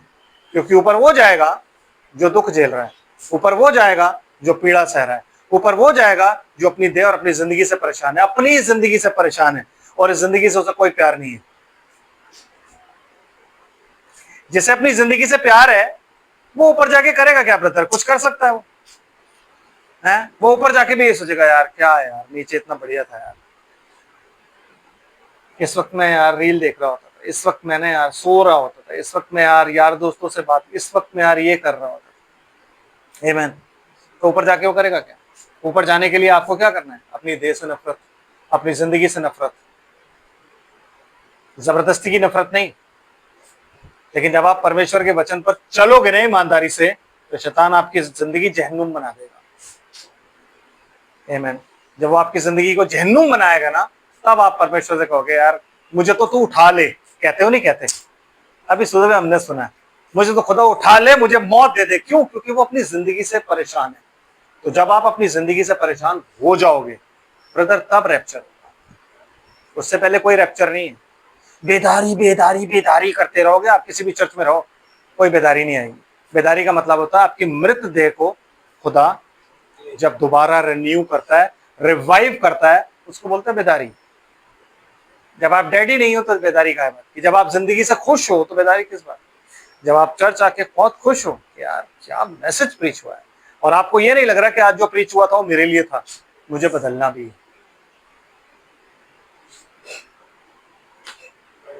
है कि नहीं? इसलिए अपने आप से प्यार मत करो, उससे प्यार करो जो पेट को और प्राण को दोनों को मार सकता है। आमीन। उनसे मत डरो जो सिर्फ शरीर को घात करते हैं, उनसे डरो जो शरीर और प्राण दोनों को मार सकता है। आमीन। आमीन। थोड़ा सा और ब्रदर। इस आशा के द्वारा हमारा उद्धार हुआ है, परंतु जिस वस्तु की आशा की जाती है जब बस बस बस ब्रदर, यही छोड़ देते हैं, यही छोड़ देते हैं, कोई बात। मेन पर्पस ये था बताना आपको कि हमारा जो उद्धार है वो हमारी देहों का छुटकारा है। आमीन। हम इस देह से छुटकारा पाना चाहते हैं, समझ रहे बात को? और वो छुटकारा देने के लिए मसीह आया, मनुष्य आया, मनुष्य में होकर उसने अपने प्राण दिए। आमीन। और जब उसने अपने प्राण दिए, प्राण देके जब वो ऊपर गया, ऊपर जाके अब उसने लहू को उस वेदी पर छिड़का, तब उसे एक नाम दिया गया, और वो नाम उसने नीचे आके उन सबको बताया कि तुम मेरे नाम से बपतिस्मा लो, सुसमाचार प्रचार। प्रचार करो। लूका की इंजील आखिरी अध्याय, यूहन्ना की इंजील आखिरी अध्याय, मत्ती की इंजील आखिरी अध्याय, ये सब नीचे आने के बाद उसने उनको बोला। आमीन। ये सारी चीजें नीचे, क्योंकि तब उसे वो अथॉरिटी मिल गई, स्वर्ग और पृथ्वी का सारा अधिकार उसके हाथ में हो गया। क्यों? क्योंकि उसने जान दी। तो जान देने के बाद वो फिर क्या हुआ? ऊपर चला गया। आमीन। और जब वो ऊपर चला गया तो ऊपर जाने के बाद उसने उसके हाथ से जो सिंहासन पर बैठा था, किताब ली। पढ़िए प्रकाशित वाक्य 5 अध्याय।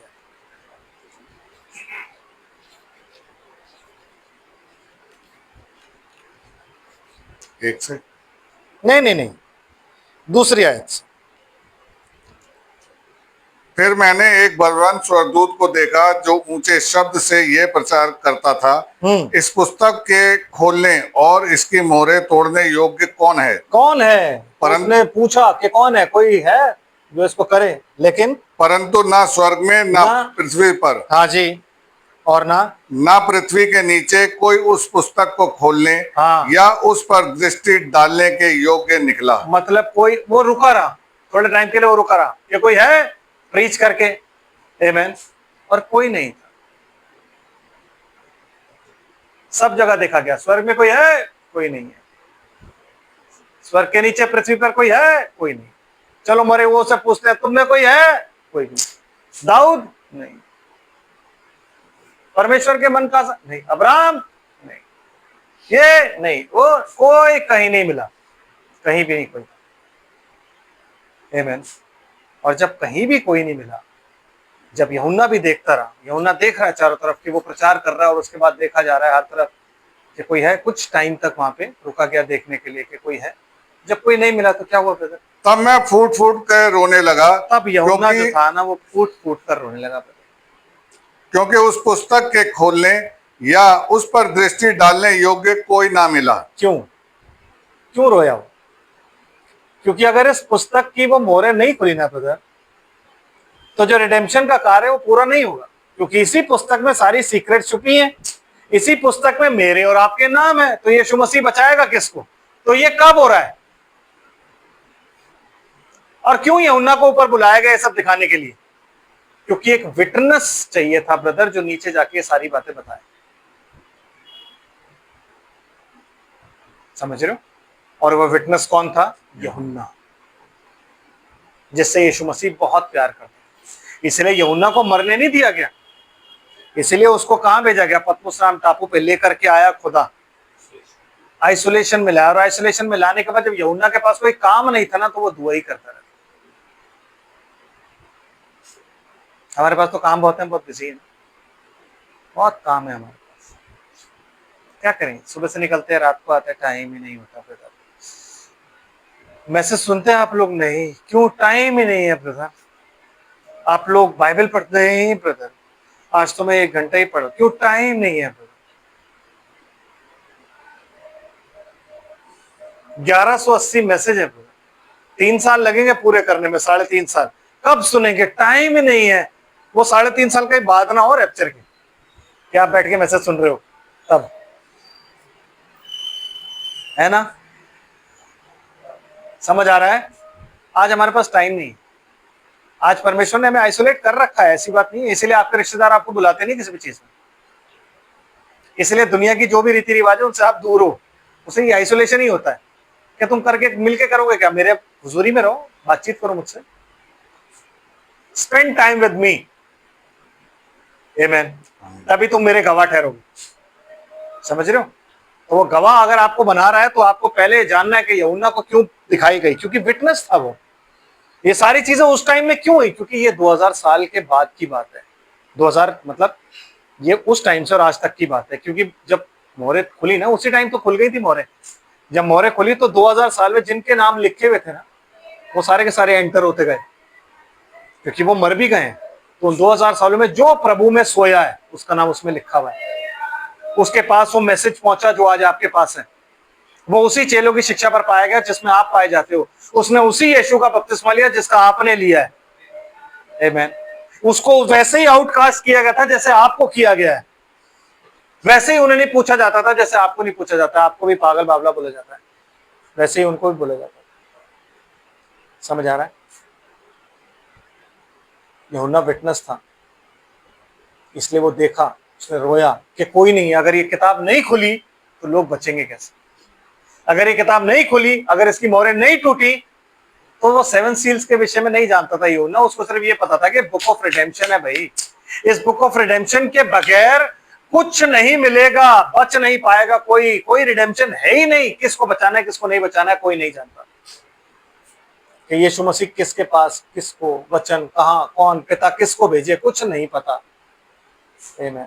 तो यूहन्ना बहुत रोया, क्योंकि इस पुस्तक पर दृष्टि तक डालने के योग्य कोई नहीं था। जिस पुस्तक को आज आड़ा टेढ़ा प्रीच किया जाता ना, उस पुस्तक पे दृष्टि डालने के योग्य कोई नहीं था। आमेन। एंड ब्रदर क्या कहता है फिर? इस पर उन प्राचीनों में से एक ने मुझसे कहा, मत रो, मत रो। देख यहूदा के गोत्र का वह सिंह। अच्छा, ये प्राचीन कौन है जो उसके पास आया? ये खुद यूहन्ना था। नहीं पता? प्राचीन मतलब 24 एल्डर्स में से एक उठ के आया, तो कौन आया था उसके पास? हाँ, क्योंकि जब वो ऊपर जाके देख रहा है कि मैंने देखा 2400 प्राचीन बैठे हुए हैं, तो उसकी सीट खाली थी या भरी हुई थी? भरी हुई। उसकी सीट भरी हुई थी भाई। आमेन। तो वो उसकी सीट से यूहन्ना ही उठा और उसने आके बोला, मत रो। आमेन। मत रो, क्योंकि देख यहूदा के गोत्र का वह सिंह, यहूदा के गोत्र का वह सिंह, ही इज अ किंग। जब उसने अपनी जान दे दी, उसने कॉन्कर कर लिया, और आज वो अपने पिता के सिंहासन पर बैठा है जय प्राप्त करके। तो उसका एक जो हिस्सा है, एक जो ऑफिस है, वो क्या है? किंग। तो वो यहूदा के गोत्र का क्या है?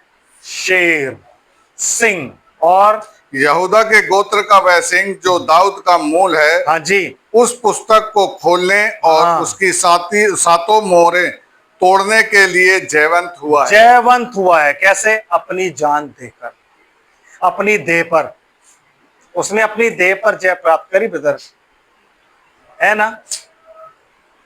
कब से? शुरू से। नो ब्रदर, जब से वो पैदा हुआ। क्या उसके ऊपर टेम्पटेशंस नहीं थे जब वो बड़ा हो रहा था? हम कहते हैं कि हम बहक गए, वो भी तो बहक सकता था। वो क्यों नहीं बहका? आत्मा तो उसे बाद में मिला था। खुदा ने उसको जान के रखा था जमीन पे, देखो मैं क्या करता है। उसके बाद जब वो आत्मा में आ गया, तब भी वो निरंतर प्रार्थना में रहता था। मतलब वो रात दिन में काम कर रहा है, रात को प्रार्थना कर रहा है, दिन में काम कर रहा है, रात को प्रार्थना कर रहा है। यही उसका काम था। तो उसने हमें दिखाया कि तुम कैसे बच सकते हो। आमीन। तुम दिन में प्रार्थना करो, दिन में काम करो खुदा के, और रात को प्रार्थना करो। इसका मतलब ये नहीं कि आप सो नहीं। उसको तो सिर्फ 3.5 साल दिए थे ना काम करने के लिए, इसलिए ऐसा था उसका हाल। आपके पास तो पूरी जिंदगी पड़ी है कि नहीं? पूरी जिंदगी पड़ी है, आप थोड़ा काम तो कर सकते हो, क्योंकि यीशु मसीह ने कहा जो काम मैं करता हूं इससे बड़े बड़े काम तुम करोगे, है कि नहीं?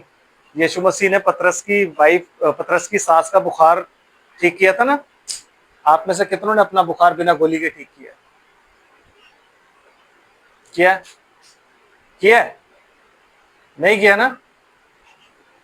तो कहता है मेरे से बड़े बड़े काम करोगे, तो कब करोगे? बुखार बड़ी छोटी चीज है।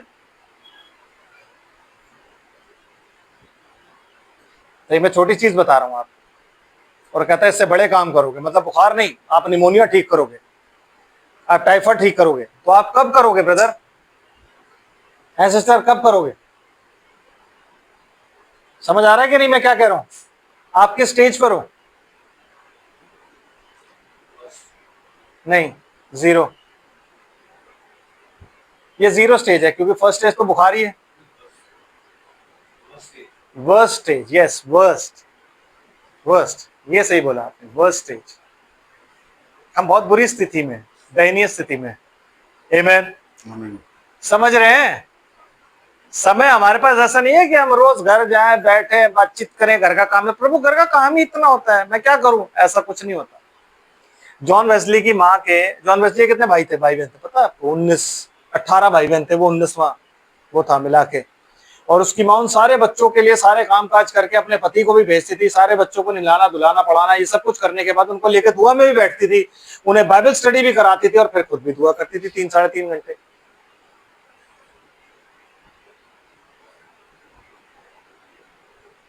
है ना? सोचो, सिर्फ रील्स में नहीं मिलेगा ये पढ़ने से मिलेगा कि कैसे ये लोग करते थे काम, कैसे ये लोग इतना कर लेते थे। हमारे पास तो रत्ती भर नहीं है टाइम, ये लोग कैसे इतना करते थे। तो आप अपने आप समझ जाओ। तब मैंने उस सिंहासन और चारों प्राणियों और उन प्राचीनों के बीच में मानो एक वध किया हुआ मेमना खड़ा देखा। तब मैंने क्या देखा, वो सारे प्राचीन बैठे हुए हैं, 2400 प्राचीन बैठे हुए हैं और चारों प्राणी हैं, और उनके बीच में एक मेमना खड़ा। मैंने उनके बीच में एक मेमना खड़ा देखा। तो उनका बीच कहाँ है? उनका बीच इधर है, या उनका बीच इधर है, या उनका बीच इधर है, या उनका बीच इधर है? किधर है? किधर है भाई? बीच में, centre. Centre. What is the centre? Centre is the throne. और थ्रोन को आप थ्रोन भी कह सकते हो, क्योंकि जो मर्सी सीट थी पुराने नियम में, वो परमेश्वर का थ्रोन भी था। इसलिए जब वो लड़ाई में जाते थे ना, तो किंग साथ जाता था। समझ रहे? किंग साथ जाता था। इसलिए सामने वाले लोग पता क्या कहते थे? लगता है वाचा का संदूक आ चुका है, क्योंकि इजराइल में जो ललकार हो रही है ना, उससे लगता है वाचा का संदूक आ चुका है। इसलिए दागोन देवता के मंदिर में जब वाचा का संदूक रखा गया ना, तो वो कैसे गिरा? पीछे, आगे।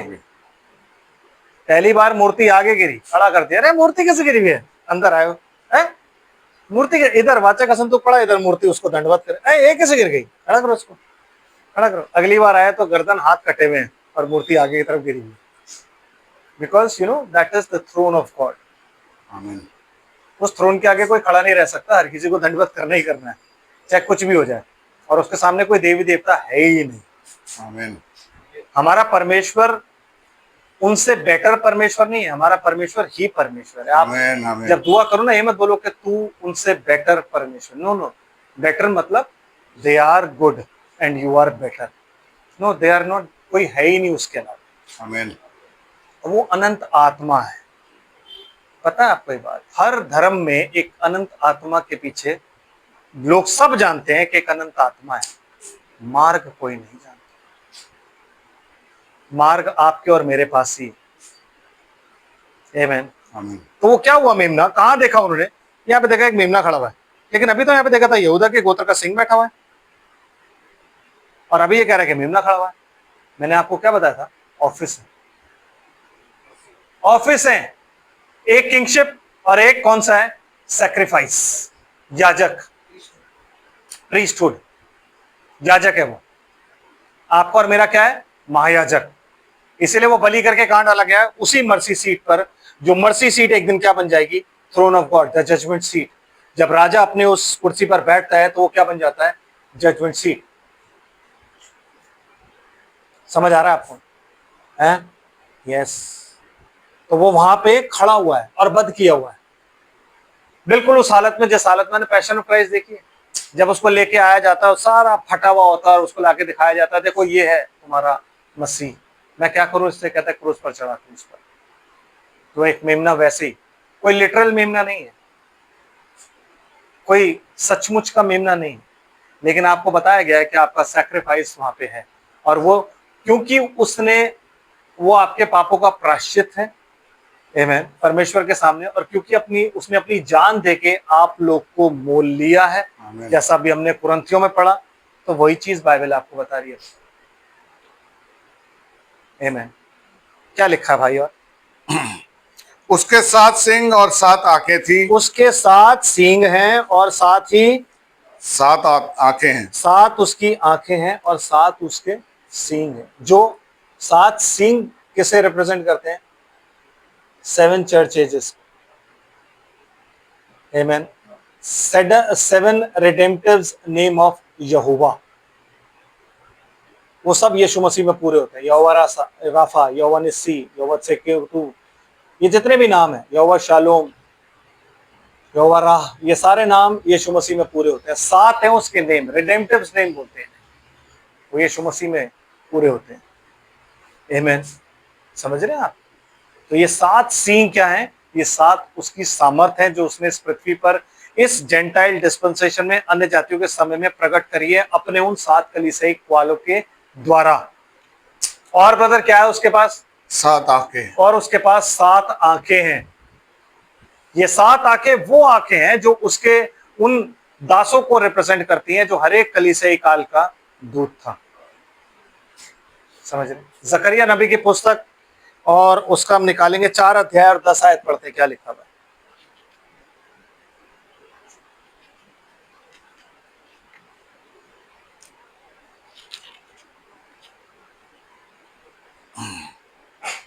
क्योंकि किसने छोटी बातों का दिन तुच्छ जाना है, यहोवा अपनी इन 7 आंखों से सारी पृथ्वी पर दृष्टि करके साउल और जरुब्बाबेल के हाथ में देगा।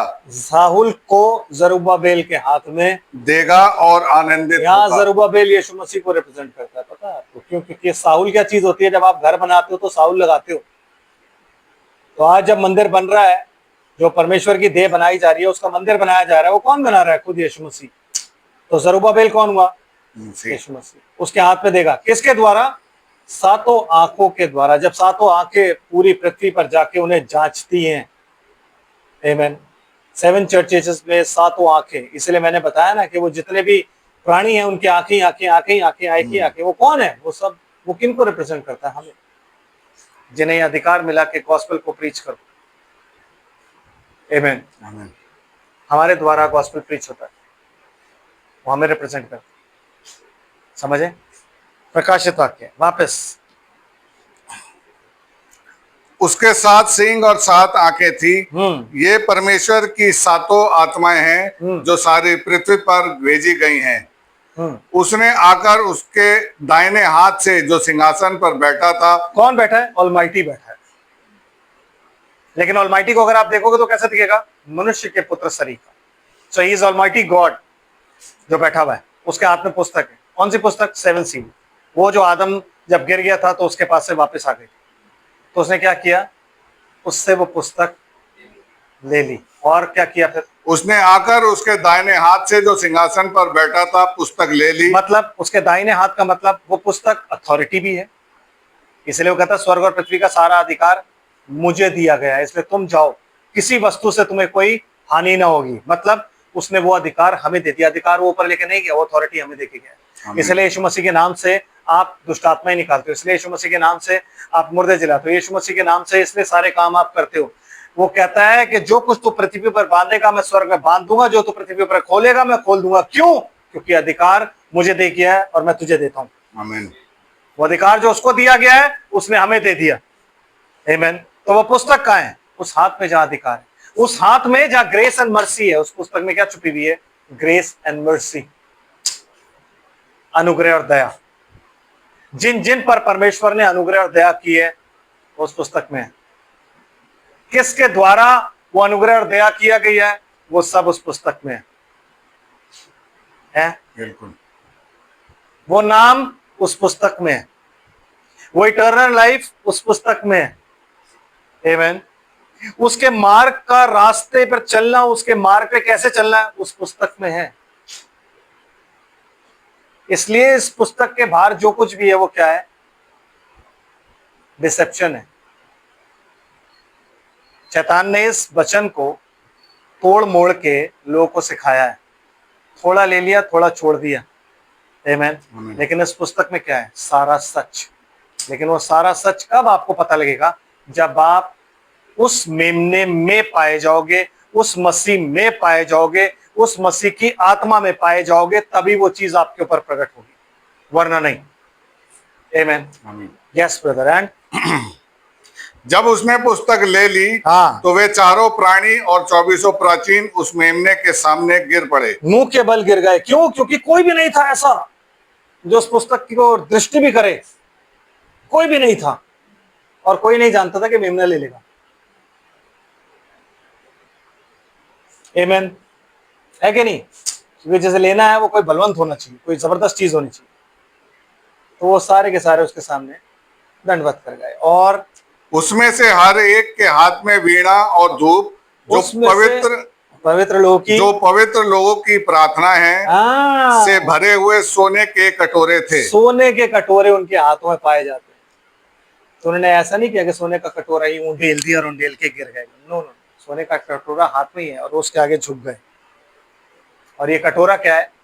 ये आपकी प्रार्थना है। और ये वीणा क्या है? ये आपकी प्रेजेंट वर्शिप है। अब परमेश्वर आपसे चाहता है कि आप परमेश्वर से प्रार्थना करें, हर वक्त प्रार्थना करें। तो आप क्या प्रार्थना करें? किस किस चीज के लिए प्रार्थना करूं, मेरे को तो अब समझ में भी नहीं आता कि प्रार्थना क्या करनी चाहिए। एक दिन में आप कितनी किस चीज के लिए कर रहे हो, है कि नहीं ब्रदर? हमें भी सुन रहा था मैं, तो कहीं पे मैंने सुना कि अगर आपको कोई काम निकालना है ना अपना, कोई आपका काम फंसा हुआ है या कोई चीज आपको आशीष नहीं मिल रही है, तो आप प्रार्थना करो अपने दुश्मन के लिए, आशीष मिल जाएगी। तो ये क्या हुआ? अपस्वार्थ। ऐसी कोई प्रार्थना परमेश्वर सुनता नहीं। जो प्रार्थना परमेश्वर सुनता है वो उसने हमें सिखाई है। मत्ती की इंजील में निकालिए ब्रदर, मत्ती की इंजील 6 अध्याय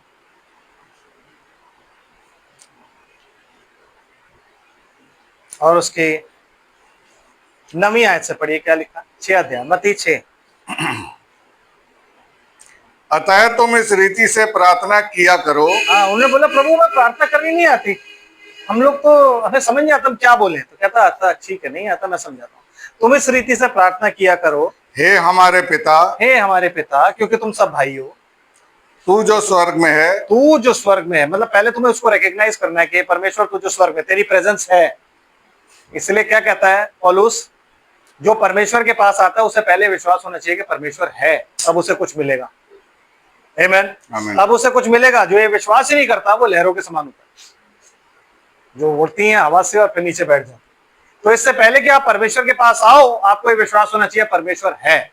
तो आप उसको बोलो, हे परमेश्वर तू जो स्वर्ग पर है, तेरा नाम पवित्र माना जाए। कहाँ? स्वर्ग में तो उसका नाम पवित्र ही माना जाता है, पृथ्वी पर। पृथ्वी पर नहीं, आपके जीवन में, आपकी देह में। अगर आप अपने आप को कहते हो क्रिश्चियन, मैं किसका हूं? यीशु मसीह का, तो आपके जीवन में उसका नाम पवित्र। सबसे पहली चीज आपके जीवन की जो है वो है पवित्रता, क्योंकि उस पवित्रता के बगैर कोई नहीं देखेगा। आमीन। आमीन। तो सबसे पहली चीज क्या है? तेरा नाम पवित्र माना जाए मेरे जीवन में। तो उसके लिए आपको स्ट्रगल करना होता है कि आप अपने जीवन को अपवित्र ना करो, पवित्र आत्मा को शोकित ना करो, जिससे छुटकारे के दिन तक के लिए आप पर छाप दी गई है। क्योंकि जब आप उसे शोकित करते हो तो वो आत्मा आप में से निकल के ना जाके बैठ जाता है दूर, जब तक आप अपने पाप को मानते नहीं। जब आप सॉरी बोलोगे आत्मा आपके पास आ जाएगा।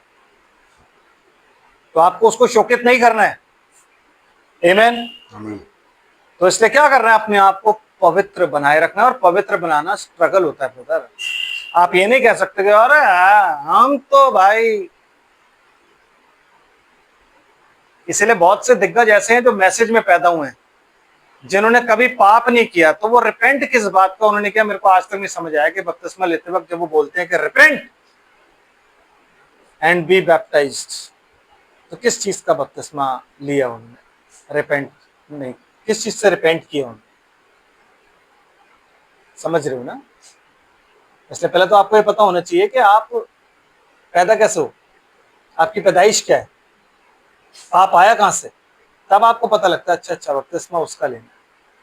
तो तेरा नाम पवित्र माना जाए और तेरा राज्य आए। तेरा राज्य आए मतलब परमेश्वर तेरा राज्य आए मेरे जीवन में, मतलब मैं अपनी इच्छा नहीं, क्योंकि जब परमेश्वर का राज होगा आपके जीवन में तो आपकी अपनी इच्छा कहां रही? He is the king of your life. वो आपके दिल पर विराजमान है। आपके दिल पर जो बैठा होता है ना, राज्य हमेशा उसका होता है। अगर आप अपने दिल पे शैतान को बैठा के रखोगे तो राज्य उसका होगा। आमीन। आमीन। वो जैसा आपको चलाएगा वैसा चलोगे। अगर आपके दिल पर आपकी पत्नी का राज्य होगा, दिल पर पत्नी बैठी होगी सिंहासन पर, तो पत्नी राज्य करेगी। यस, ऐसा होता है। आपके दिल पर जो राज्य करेगा, जो बैठेगा इस सिंहासन पर, क्योंकि दिल के 4 चैम्बर होते हैं, पता है आपको ये बात? उनके बीच में एक चैम्बर होता है, वो खाली होता है, वहां पे परमेश्वर रहता है। ये आपकी जो 24 पसलियां हैं ना, इन पसलियों के बीच में जब दिल होता है, उस दिल के 4 सेक्शन होते हैं। उन 4 सेक्शन में एक खाली सेक्शन होता है और वहां परमेश्वर राज्य करता है। तो सिंहासन पर कौन बैठा है? इसलिए अपने मन की चौकसी करो, उसे मत निकलने दो इधर उधर, उसे पकड़ के रखो, थाम के रखो, चल बैठ, इधर ही बैठ। आमीन। तो तेरा राज्य आए कहां? मेरे जीवन में, ताकि तेरी इच्छा जैसे स्वर्ग में पूरी होती है वैसे पृथ्वी पर भी हो। तो ये तब तक नहीं होगा जब तक आप पवित्र नहीं होगे। यह तब तक नहीं होगा जब तक परमेश्वर आपकी देह पर राज्य नहीं, क्योंकि जब आप पवित्र होगे तभी वो राज्य करेगा ना। Justification, sanctification, baptism of Holy Ghost. तो पहले धर्मीकरण, फिर उसके बाद शुद्धिकरण। आप जब अपने आप को शुद्ध रखोगे, इसलिए यीशु मसीह कहता है प्रार्थना में लगे रहो कि परीक्षा में ना पड़ो। आप जब ये कहते हो मैं गिर गया, तो वो गिरने का मतलब ये होता है कि आप प्रार्थना नहीं कर रहे हो, लैक ऑफ प्रेयर आपके जीवन में। समझ आ रहा है? हैं? यही वजह है कि हम गिर जाते हैं हर बार, क्योंकि हम देख नहीं पाते ना कहां से आ रहा है। अगर हम प्रार्थना में लगे रहते तो हम आत्मा में पढ़ते, तो हमें पता होता है कि कहां से चीज आ रही है। आमीन। समझ आ रहा है? यस। तो सबसे पहली चीज क्या है? पवित्र बनना। दूसरी चीज क्या है? परमेश्वर मेरे हृदय में बैठ।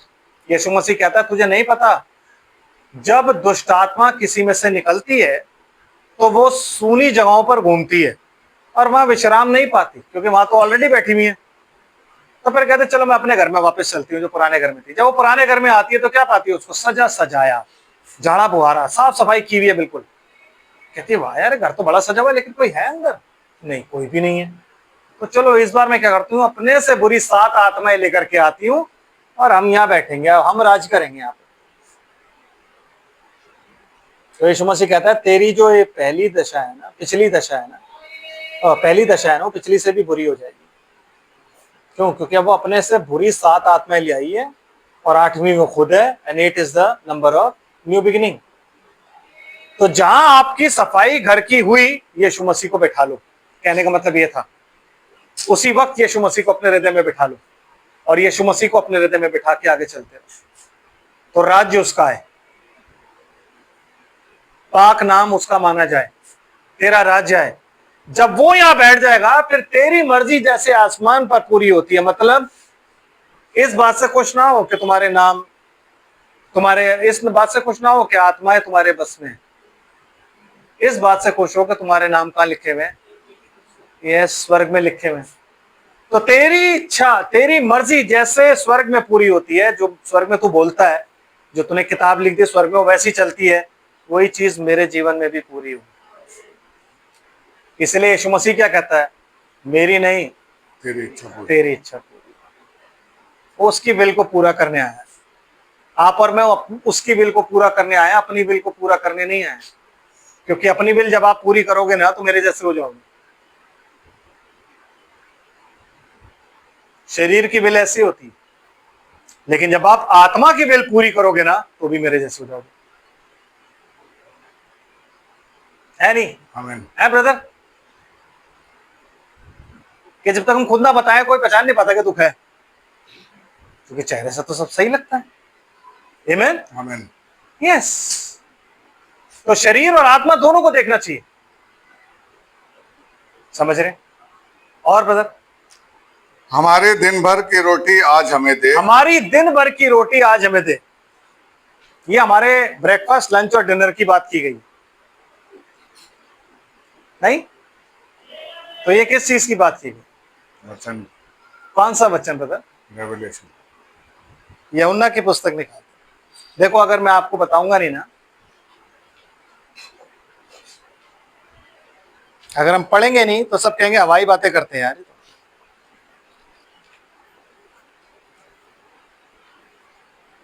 यूहन्ना की इंजील, सॉरी, जॉन चैप्टर 14, 12वीं आयत से शुरू करते हैं। मैं तुमसे सच सच कहता हूं कि जो मुझ पर विश्वास रखता है, ये काम जो मैं करता हूं वह भी करेगा, वरन इससे भी बड़े काम नहीं करेगा। ब्रदर, मैंने आपको कुछ गलत बता दिया, सॉरी। 6 अध्याय निकालते हैं यूहन्ना का।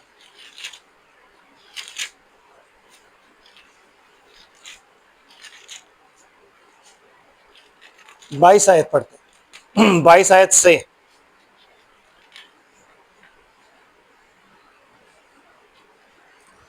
यूहन्ना 6:22 आयत। दूसरे दिन उस भीड़ ने जो झील के पार खड़ी थी, ये देखा कि यहाँ एक को छोड़ और कोई नाव न थी। हाँ जी। और यीशु अपने चेलों के साथ उस नाव पे चढ़ा था, परंतु केवल उसके चेले ही गए थे। तब अन्य नावें तिबरिया से उस जगह के निकट आई जहां उन्होंने प्रभु के धन्यवाद करने के बाद रोटी खाई थी। रोटी खाई थी। इसलिए ये बोला गया था कि हमें रोज की रोटी। यस ब्रदर, फिर क्या हुआ? इसलिए जब भीड़ ने देखा कि वहां ना यीशु है ना हाँ उसके चेले, हाँ, तो वे भी नाव पर चढ़ के यीशु को ढूंढते हुए कफरनहूम पहुंचे। कफरनहूम पहुंच गए क्योंकि उनको खाना खाना था ना। कल तो खा लिया था कोरमा बाज की। चलो यस आगे। झील के पार जब वे उससे मिले तो कहा, हे रबी, तू तू यहाँ कब आया? तू यहाँ कब आया? यीशु ने उन्हें उत्तर दिया, मैं तुमसे सच सच कहता हूँ, तुम मुझे इसलिए नहीं ढूंढते ढूंढते हो कि तुमने आश्चर्य कर्म देखे, परंतु इसलिए कि तुम रोटियां खाकर तृप्त हुए। तुम रोटियां खाकर तृप्त हुए। यस, और नाशवान भोजन के लिए परिश्रम ना करो, हाँ जी, परंतु उस भोजन के लिए जो अनंत जीवन तक ठहरता है, जिसे मनुष्य का पुत्र तुम्हें देगा, जिसे मनुष्य का पुत्र तुम्हें देगा। और क्योंकि पिता अर्थात परमेश्वर ने उसी पर छाप लगाई है। आमीन। मतलब ये जो किताब है, ये किताब वो रोटी है जिस पर पिता ने क्या कर दिया है, छाप लगा दी है। लेकिन ये पिता नहीं दे सकता, ये कौन देगा? पुत्र। इसलिए पूरे ओल्ड टेस्टमेंट में ये कहीं नहीं मिल पाया। मन्ना खाया, मन्ना खाया, मन्ना खाया, वो चिल्लाते रहे। क्या तो तुमने जितनों ने मन्ना खाया सब मर गए, जितने तुम्हारे बाप दादा ने खाया। जीवन की रोटी जो स्वर्ग से उतरती वो मैं हूं। पढ़िए। उन्होंने उससे कहा, परमेश्वर के कार्य करने के लिए हम क्या करें? क्या करें? यीशु ने उन्हें उत्तर दिया, परमेश्वर का कार्य यह है कि तुम उस जिसे उसने भेजा है विश्वास करो।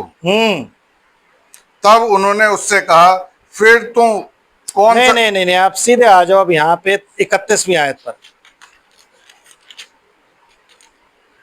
31वीं आयत।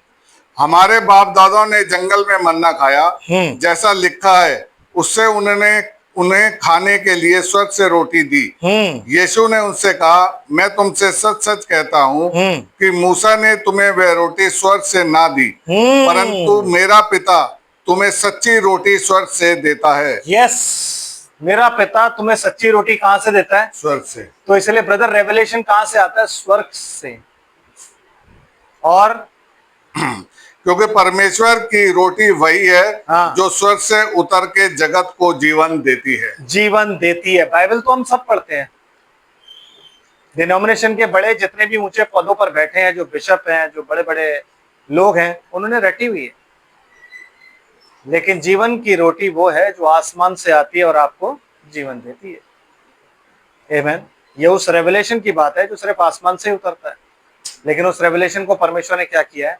सील कर दिया है कि बिना पवित्र आत्मा के ना तो वो प्रीच किया जा सकता है और ना बिना पवित्र आत्मा के उसको रिसीव किया जा सकता है। आमीन। आमीन।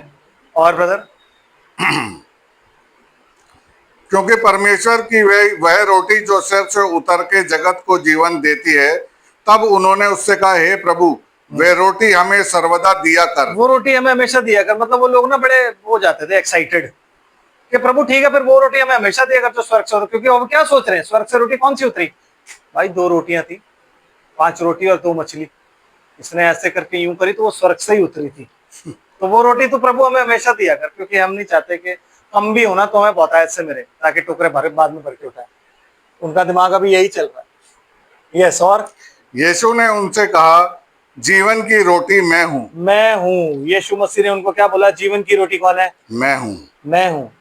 आमीन। और जो मेरे पास आता है वह कभी भूखा ना होगा, आमीन। और जो मुझ पर विश्वास करता है वह कभी प्यासा ना होगा। मुझ पर विश्वास करने का मतलब यीशु मसीह की देह पर विश्वास नहीं करना, यीशु मसीह के नाम पर विश्वास करना है। और जो विश्वास करे, बपतिस्मा ले, केवल उसी का उद्धार होगा। जो विश्वास नहीं करेगा वो नाश किया जाएगा, वो अपने ऊपर दंड किया गया है। समझ रहे हो? तो रोज की रोटी जो हमें खानी है, वो रोटी क्या है? वो परमेश्वर का रेवलेशन है। बाइबल रोज पढ़ के ऐसी बंद नहीं करती कि मैंने तो पढ़ी, मेरे को समझ में नहीं, आज मेरे को रेवलेशन मिला नहीं। ऐसा नहीं हो सकता है। नहीं ब्रदर, ऐसा नहीं हो सकता। इसका मतलब आप ठीक से उसकी हुजूरी में नहीं बैठे, है कि नहीं? चलो एक और जगह चलते हैं, यूहन्ना की इंजील में ही चलते हैं। यहां से निकालते हैं हम 4था अध्याय और उसकी 33 आयत से पढ़ते, 33rd verse, 33rd and 34th।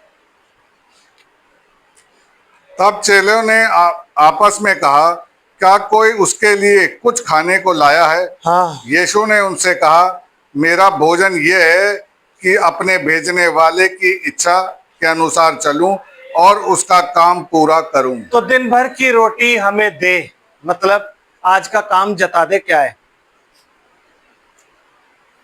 दिन भर की रोटी हमें दे, मतलब मैं उसके वचन के अनुसार चलूं और उसके काम को अपने जीवन में पूरा करूं। आमीन। इसीलिए बाइबल कहती है कि तुम जो बड़े वीर हो, जो परमेश्वर को के वचन को पूरा करने से अपने जीवन में उसको पूरा करते हो, लागू करने से, परमेश्वर के वचन पर चलने से उसको पूरा करते हो। आप परमेश्वर के वचन को पूरा कब करते हो? जब आप उसके वचन के अनुसार जीवन जीते हो, तो वचन आपके जीवन में पूरा हो गया आमीन। और आप क्या हो? बड़े वीर, शूरवीर हो आप। आमीन। तो जब आप कहते हो कि आज की रोटी हमें दे, तो वो रोटी आपको ये रोटी नहीं है तो वो देगा ही देगा। इसके लिए तो कह रहा तुम इसके लिए स्ट्रगल क्यों करते हो? जब मैं कौवे को देता हूँ, कौवे को हमारे बाप की दुआ थोड़ी ना बोलते हैं कि उनको रोटी मिल रही है। ना चिड़िया बोलती है, कोई भी नहीं बोलता। बोलता कोई नहीं बोलता। ना चींटी बोलती है, चींटी भी नहीं बोलती। लेकिन लोगों को उसने तय किया हुआ है कि लोग जाते हैं आटा डाल देते हैं। क्यों? हमें आज गुरुजी ने बोला आटा डाल दो, ब्रेड डाल दो, कुत्तों को बिस्किट डाल दो, कबूतरों को दाना डाल दो। ये सब खुदा करवाता है, उन्होंने कोई दुआ नहीं करी। तो जब आप रोटी की दुआ कर रहे हो, तो रोटी ये नहीं है, क्योंकि मनुष्य केवल रोटी से नहीं, हर एक कुछ वचन से जो परमेश्वर के मुख से निकलता है जीवित रहेगा। ये रोटी है जी। आपको उसके वचन का पालन करना है। भाई यीशु मसीह ने ऐसी दुआ नहीं बोल दी उनको कि ये दुआ कर दो, ठीक है जी, ये कर दो, ये दुआ होती है। नहीं, जो दुआ कटोरे में भरी गई है ना उनके, वो ये है। और बदल क्या लिखा है? नहीं, अब आप दुआ पे आ जाओ। जिस प्रकार हम अपने अपने अपराधियों को क्षमा, जिस प्रकार हमने अपने अपराधियों को क्षमा किया है, वैसे ही तू भी हमारे अपराधों को क्षमा कर। जैसे को तैसा, सुना है ना? जैसे वैसे, है नहीं? तो मैं खुदा एक काम करता हूं, मैं ना 10% क्षमा कर रहा हूं, 90% छोड़ रहा हूं। तो खुदा कहेगा ओके, वैसे ही 10% तेरे क्षमा है और बाकी रखे हुए हैं। और फिर हम खुदा से पूछते हैं, इतनी मुसीबतें अभी भी क्यों आ रही हैं मेरे ऊपर? क्योंकि 10% जैसे तूने क्षमा किया है, 10% वैसे ही मैंने क्षमा किया। और ये वाचा मैं नहीं बांध रहा हूं, ये तूने ही बोला है। डिनोमिनेशन में हर चर्च के बाद खड़े होकर यही दुआ था, लेट अस से लॉर्ड्स प्रेयर। उन्हें पता ही नहीं कि this is not Lord's prayer, this is people's prayer. Lord's prayer जो है वो यूहन्ना 17 है, जो लॉर्ड ने करी अपनी इच्छा से। ये तो पीपल्स प्रेयर है, जो उसके लोग दुआ करेंगे। आमीन। और उस दुआ में तुम मुझे कह रहे हो, जैसे हम अपने अपराधियों को क्षमा करते ना, वैसे तू हमारे अपराधों को क्षमा कर दे। प्रभु मैंने उसे क्षमा तो कर दिया था, लेकिन जब वो सामने आया तो मेरे एक्सप्रेशन चेंज हो गए। ये कौन सा? तो मैंने उसके मुंह पे यूं बोला, भाई, लेकिन मन मेरा, और वो देख रहा है, वो कह रहा है वैसे ही होंगे बेटे। यस।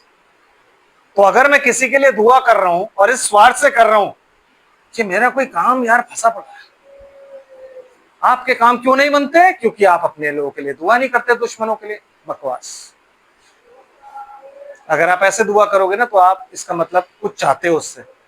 परमेश्वर उनकी कभी नहीं सुनता जो उससे कुछ चाहते हैं। No. Yes, he is a rewarder of good things. वो देता है, वो अपनी मर्जी से देता है, अपनी मर्जी से देता है, आपकी मर्जी से नहीं। तो जब आप अपने दुश्मनों के लिए दुआ करते हो, तो वो कंपैशनेट होके, पूरे अफेक्शन के साथ, मतलब आपको ये पता होना चाहिए कि आपका दुश्मन क्यों दुश्मन आपका बना। आपका दुश्मन नहीं है। शैतान आपके दुश्मन को आपका दुश्मन बना रहा है ताकि आप गिर जाओ। इसीलिए कहता तेरे भाई के मन में अगर कोई कपट हो ना, अपनी भेंट छोड़ के पहले जाकर उससे मेल मिलाप कर, क्योंकि वो कंप्लेंट कर रहा है शैतान को कि ये कैसे भेंट चढ़ाने जा सकता है। तो वो जब कंप्लेंट कर रहा है, तो शैतान कह रहा है प्रभु ये कैसे आ सकता है? तो प्रभु कह रहा है उसको पकड़ ले। समझ आ रहा है? आमीन। तो जैसे तू कर रहा है ना वैसे ही, जैसे हम कर रहे हैं ना वैसे ही तू भी कर। लेकिन हम समझ नहीं रहे हम क्या बोल रहे हैं। हमें 100% ही माफ करना है ताकि 100% ही माफ किए जाए। माफ,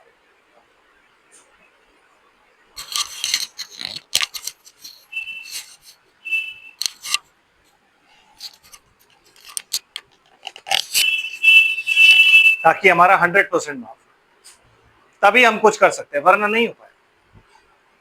आमीन। समझ रहे बात को? यस। और हमें परीक्षा में ना ला परंतु बुराई से बचा। Do not lead us into temptation. Lead मतलब पहले खुदा जा रहा है फिर हम जा रहे हैं।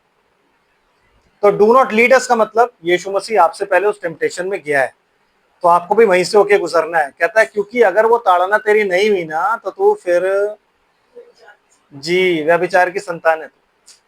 Do not lead us into temptation.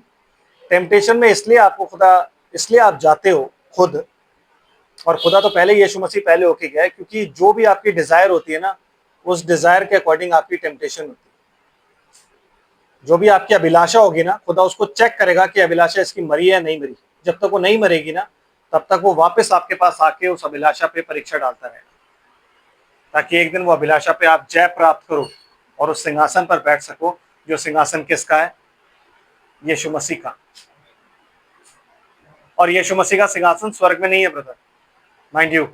आप स्वर्ग में जाकर उसके सिंहासन पर नहीं बैठोगे, क्योंकि स्वर्ग में तो वो अपने सिंहासन पर बैठ गए, अपने पिता के सिंहासन पर बैठ गए। वो अपने जिस सिंहासन की बात कर रहा है वो मिलेनियम है। वो मिलेनियम में अपने सिंहासन पर बैठेगा। तो जब वो अपने सिंहासन पर बैठेगा तो आपको भी बैठाएगा ताकि आप उसके साथ राज्य करो। स्वर्ग में आपका कोई यीशु मसीह के थ्रोन पे आप नहीं बैठोगे। गलतफहमी मत रहना, आप आपके अलग अलग अपने अपने थ्रोन होंगे। यस, आप अलग अलग जगहों पर बैठो। आमीन। और ब्रदर, और हमें परीक्षा में न ला परंतु बुराई से बचा। परंतु बुराई से हमें हमेशा बचाइए। प्रार्थना आपको करनी है कि खुदा हमें बुराई से बचा। आप कभी नहीं हो कह सकते अरे हटा मैं बुराई को देख लूंगा, मैं हूं ना, मैं जानता हूं सब कुछ। यीशु मसीह खुद सिखा रहा है कि हर दुआ में ये बोलना है खुदा बुराई से, क्योंकि आप नहीं जानते ये बुराई, हिंदी में बुराई लिखा हुआ है, इंग्लिश में लिखा हुआ है ईवल। ईवल मतलब शैतान, उसकी चालों से। क्योंकि आप नहीं जानते तो आप खुदा से कहोगे खुदा मुझे उसकी चालों से तू बचा, तो खुदा आपको बचाता चलेगा। इसलिए वो कहता है बुरे का सामना मत करना, बुरे का सामना मत करना। आमीन। कट लेना उससे। लेकिन अगर आप जबरदस्ती सोचोगे कि आप बड़े कद्दावर हो तो खुदा कहेगा जाओ फिर। जिससे दाऊद नहीं हरा पाया, जिससे अब्राहम नहीं हरा पाया, जिससे शिमशोन नहीं हरा पाया है, उसे तुम हरा लो।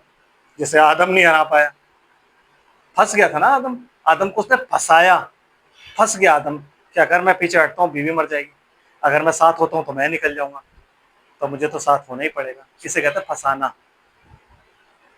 जिस फंसाने को ना आप समझते हो ना मैं समझता हूँ, वो समझने के लिए प्रभु की आत्मा में आना होता है और ये कहना होता है कि प्रभु हमें बुरे से बचा। और ब्रदर, क्योंकि राज्य और पराक्रम और महिमा सदा तेरी ही है। सदा तेरी ही है प्रभु, मेरी कुछ नहीं है, मेरी कोई ग्लोरी नहीं है, मेरी कोई तारीफ नहीं है, सब कुछ तेरा है। चेलों को जब पहली बार डंडे पड़े, उनको मार पड़ी ना, तो चेलों ने जाके क्या दुआ करी पता है आपको? पता है? प्रेरितों के काम की पुस्तक निकालिए, देखिए क्या दुआ करी।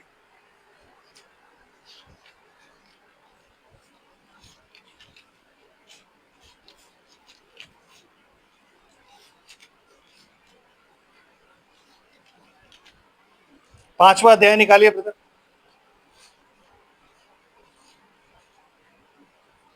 और उसकी 40 आयत से पढ़िए। नहीं आप 38 आयत से पढ़िए। इसलिए जब मैं तुमसे कहता हूँ इन मनुष्यों से दूर ही रहो और इनसे कुछ काम न रखो, क्योंकि यदि यह धार्मिकता या काम मनुष्य की ओर से हो तो मिट जाएगा, परंतु यदि परमेश्वर की ओर से है तो तुम इन्हें कदापि मिटा ना सकोगे। कहीं ऐसा ना हो कि तुम परमेश्वर से भी लड़ने वाले ठहरो। तब उन्होंने उनकी बात मान ली और प्रेरितों को बुलाकर पिटवाया और आदेश देकर छोड़ दिया कि यीशु के नाम से फिर कोई बात ना करना। वे इस बात से आनंदित होकर महासभा के सामने से चले गए कि हम उसके नाम के लिए अपमानित होने के योग्य तो ठहरे। वे बस बस बस बस बस। अब यहाँ चेले क्या कह रहे हैं? चेले यूं कह रहे हैं कि हम तेरे नाम की खातिर अपमानित, अपमानित का मतलब जानते हो आप क्या होता है? अपमानित का मतलब होता है इंसल्टेड, इंसल्टेड। तो चेले वहां पे क्या कह रहे हैं? तेरा धन्यवाद है प्रभु कि हम तेरी नाम की खातिर इंसल्टेड होने के योग्य ठहरे, कि कोई हमारी इंसल्ट करे तेरे नाम की खातिर। लेकिन जब यहाँ इंसल्ट होती है आज के युग में, तो क्या बोला जाता है? How dare you insulted my anointing, how dare you insulted my office. और वहां क्या कह रहे है? नहीं? Amen. Yes, brother. नहीं, प्रार्थना खत्म हो गई। राज और पराक्रम तेरा। आमेन। यहां से आगे अब हम वेडनेसडे को चलें।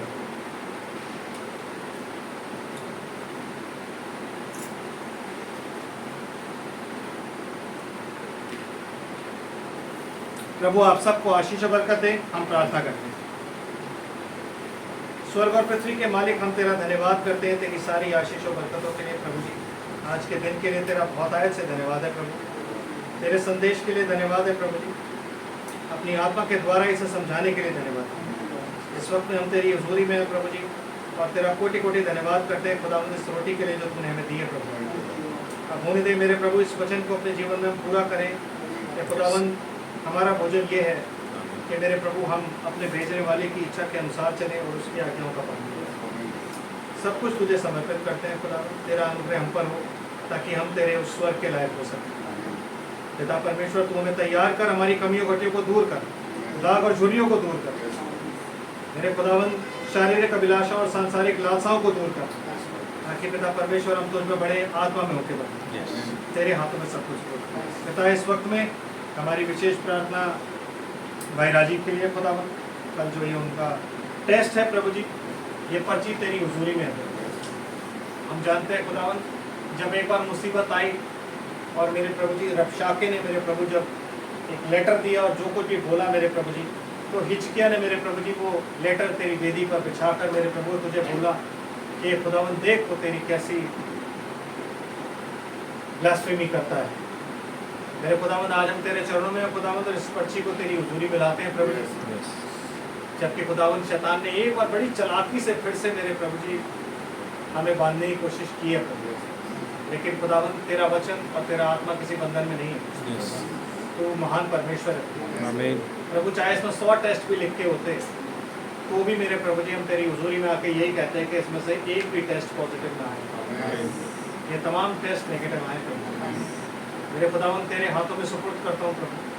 तेरी वेदी पर इसको बिछाया मेरे प्रभु जी, और तुझसे इल्तिजा किया खुदावंद कि जबकि तेरा वचन प्रचारा गया है प्रभु जी, तो होने दे कि ये वचन ही प्रभु जी भाई में ट्रैवल करके हर एक तकलीफ होगी और इसी वक्त खत्म कर दे। समझ दे प्रभु जी, ताकि तेरी इच्छा अनुसार तेरे उस समझदारी से जीवन को व्यतीत करें प्रभु। जो कॉजेज हैं प्रभु जी उनसे बचें, और मेरे पिता परमेश्वर तेरे अनुग्रह में बने। इस टेस्ट को तेरी हुजूरी में लाता हूँ। जो भी लिखे गए जो भी कल होने खुदा प्रभु यीशु मसीह के नाम में इन्हें काटता हूँ, ताकि हर एक टेस्ट पॉजिटिव हो। तेरे नाम का हम धन्यवाद करें। हर एक चीज़ कंट्रोल में आए। तेरे नाम का हम धन्यवाद करें। कुछ बड़ा घटा ना हो, वरन प्रभु जी तेरा नाम का धन्यवाद करके आगे बढ़े। प्रभु तेरी हुजूरी में आते हैं, हर एक बात के लिए धन्यवाद करें। तेरा रहम खुदा प्रभु यीशु मसीह के नाम में बना रहे, और तेरा नाम पाक रहे। सब कुछ तुझे समर्पित करते हुए प्रभु जी अपने आप को और इन प्रियजनों को तेरे हाथ में सुपुर्द करता हूँ। तो अपने वचन की समझ इनको दे, और शास्त्र बूझने की समझ को दे। जब ये घरों में जाते हैं अपने और इस वचन पर मनन करते हैं खुदावन, तो तू होने दे कि मेरे प्रभु जी इनके ऊपर रेवलेशन आए प्रभु जी, इन्हें रोटी मिले, इन्हें भोजन मिले, और उसके मुताबिक अपने जीवन को चलाएं। तेरे ही हाथों में सुपुर्द करते हुए प्रार्थना आपके प्यारे बेटे यीशु मसीह के नाम से मांगते हैं, सुने और ग्रहण करें। आप सबको जय मसीह की।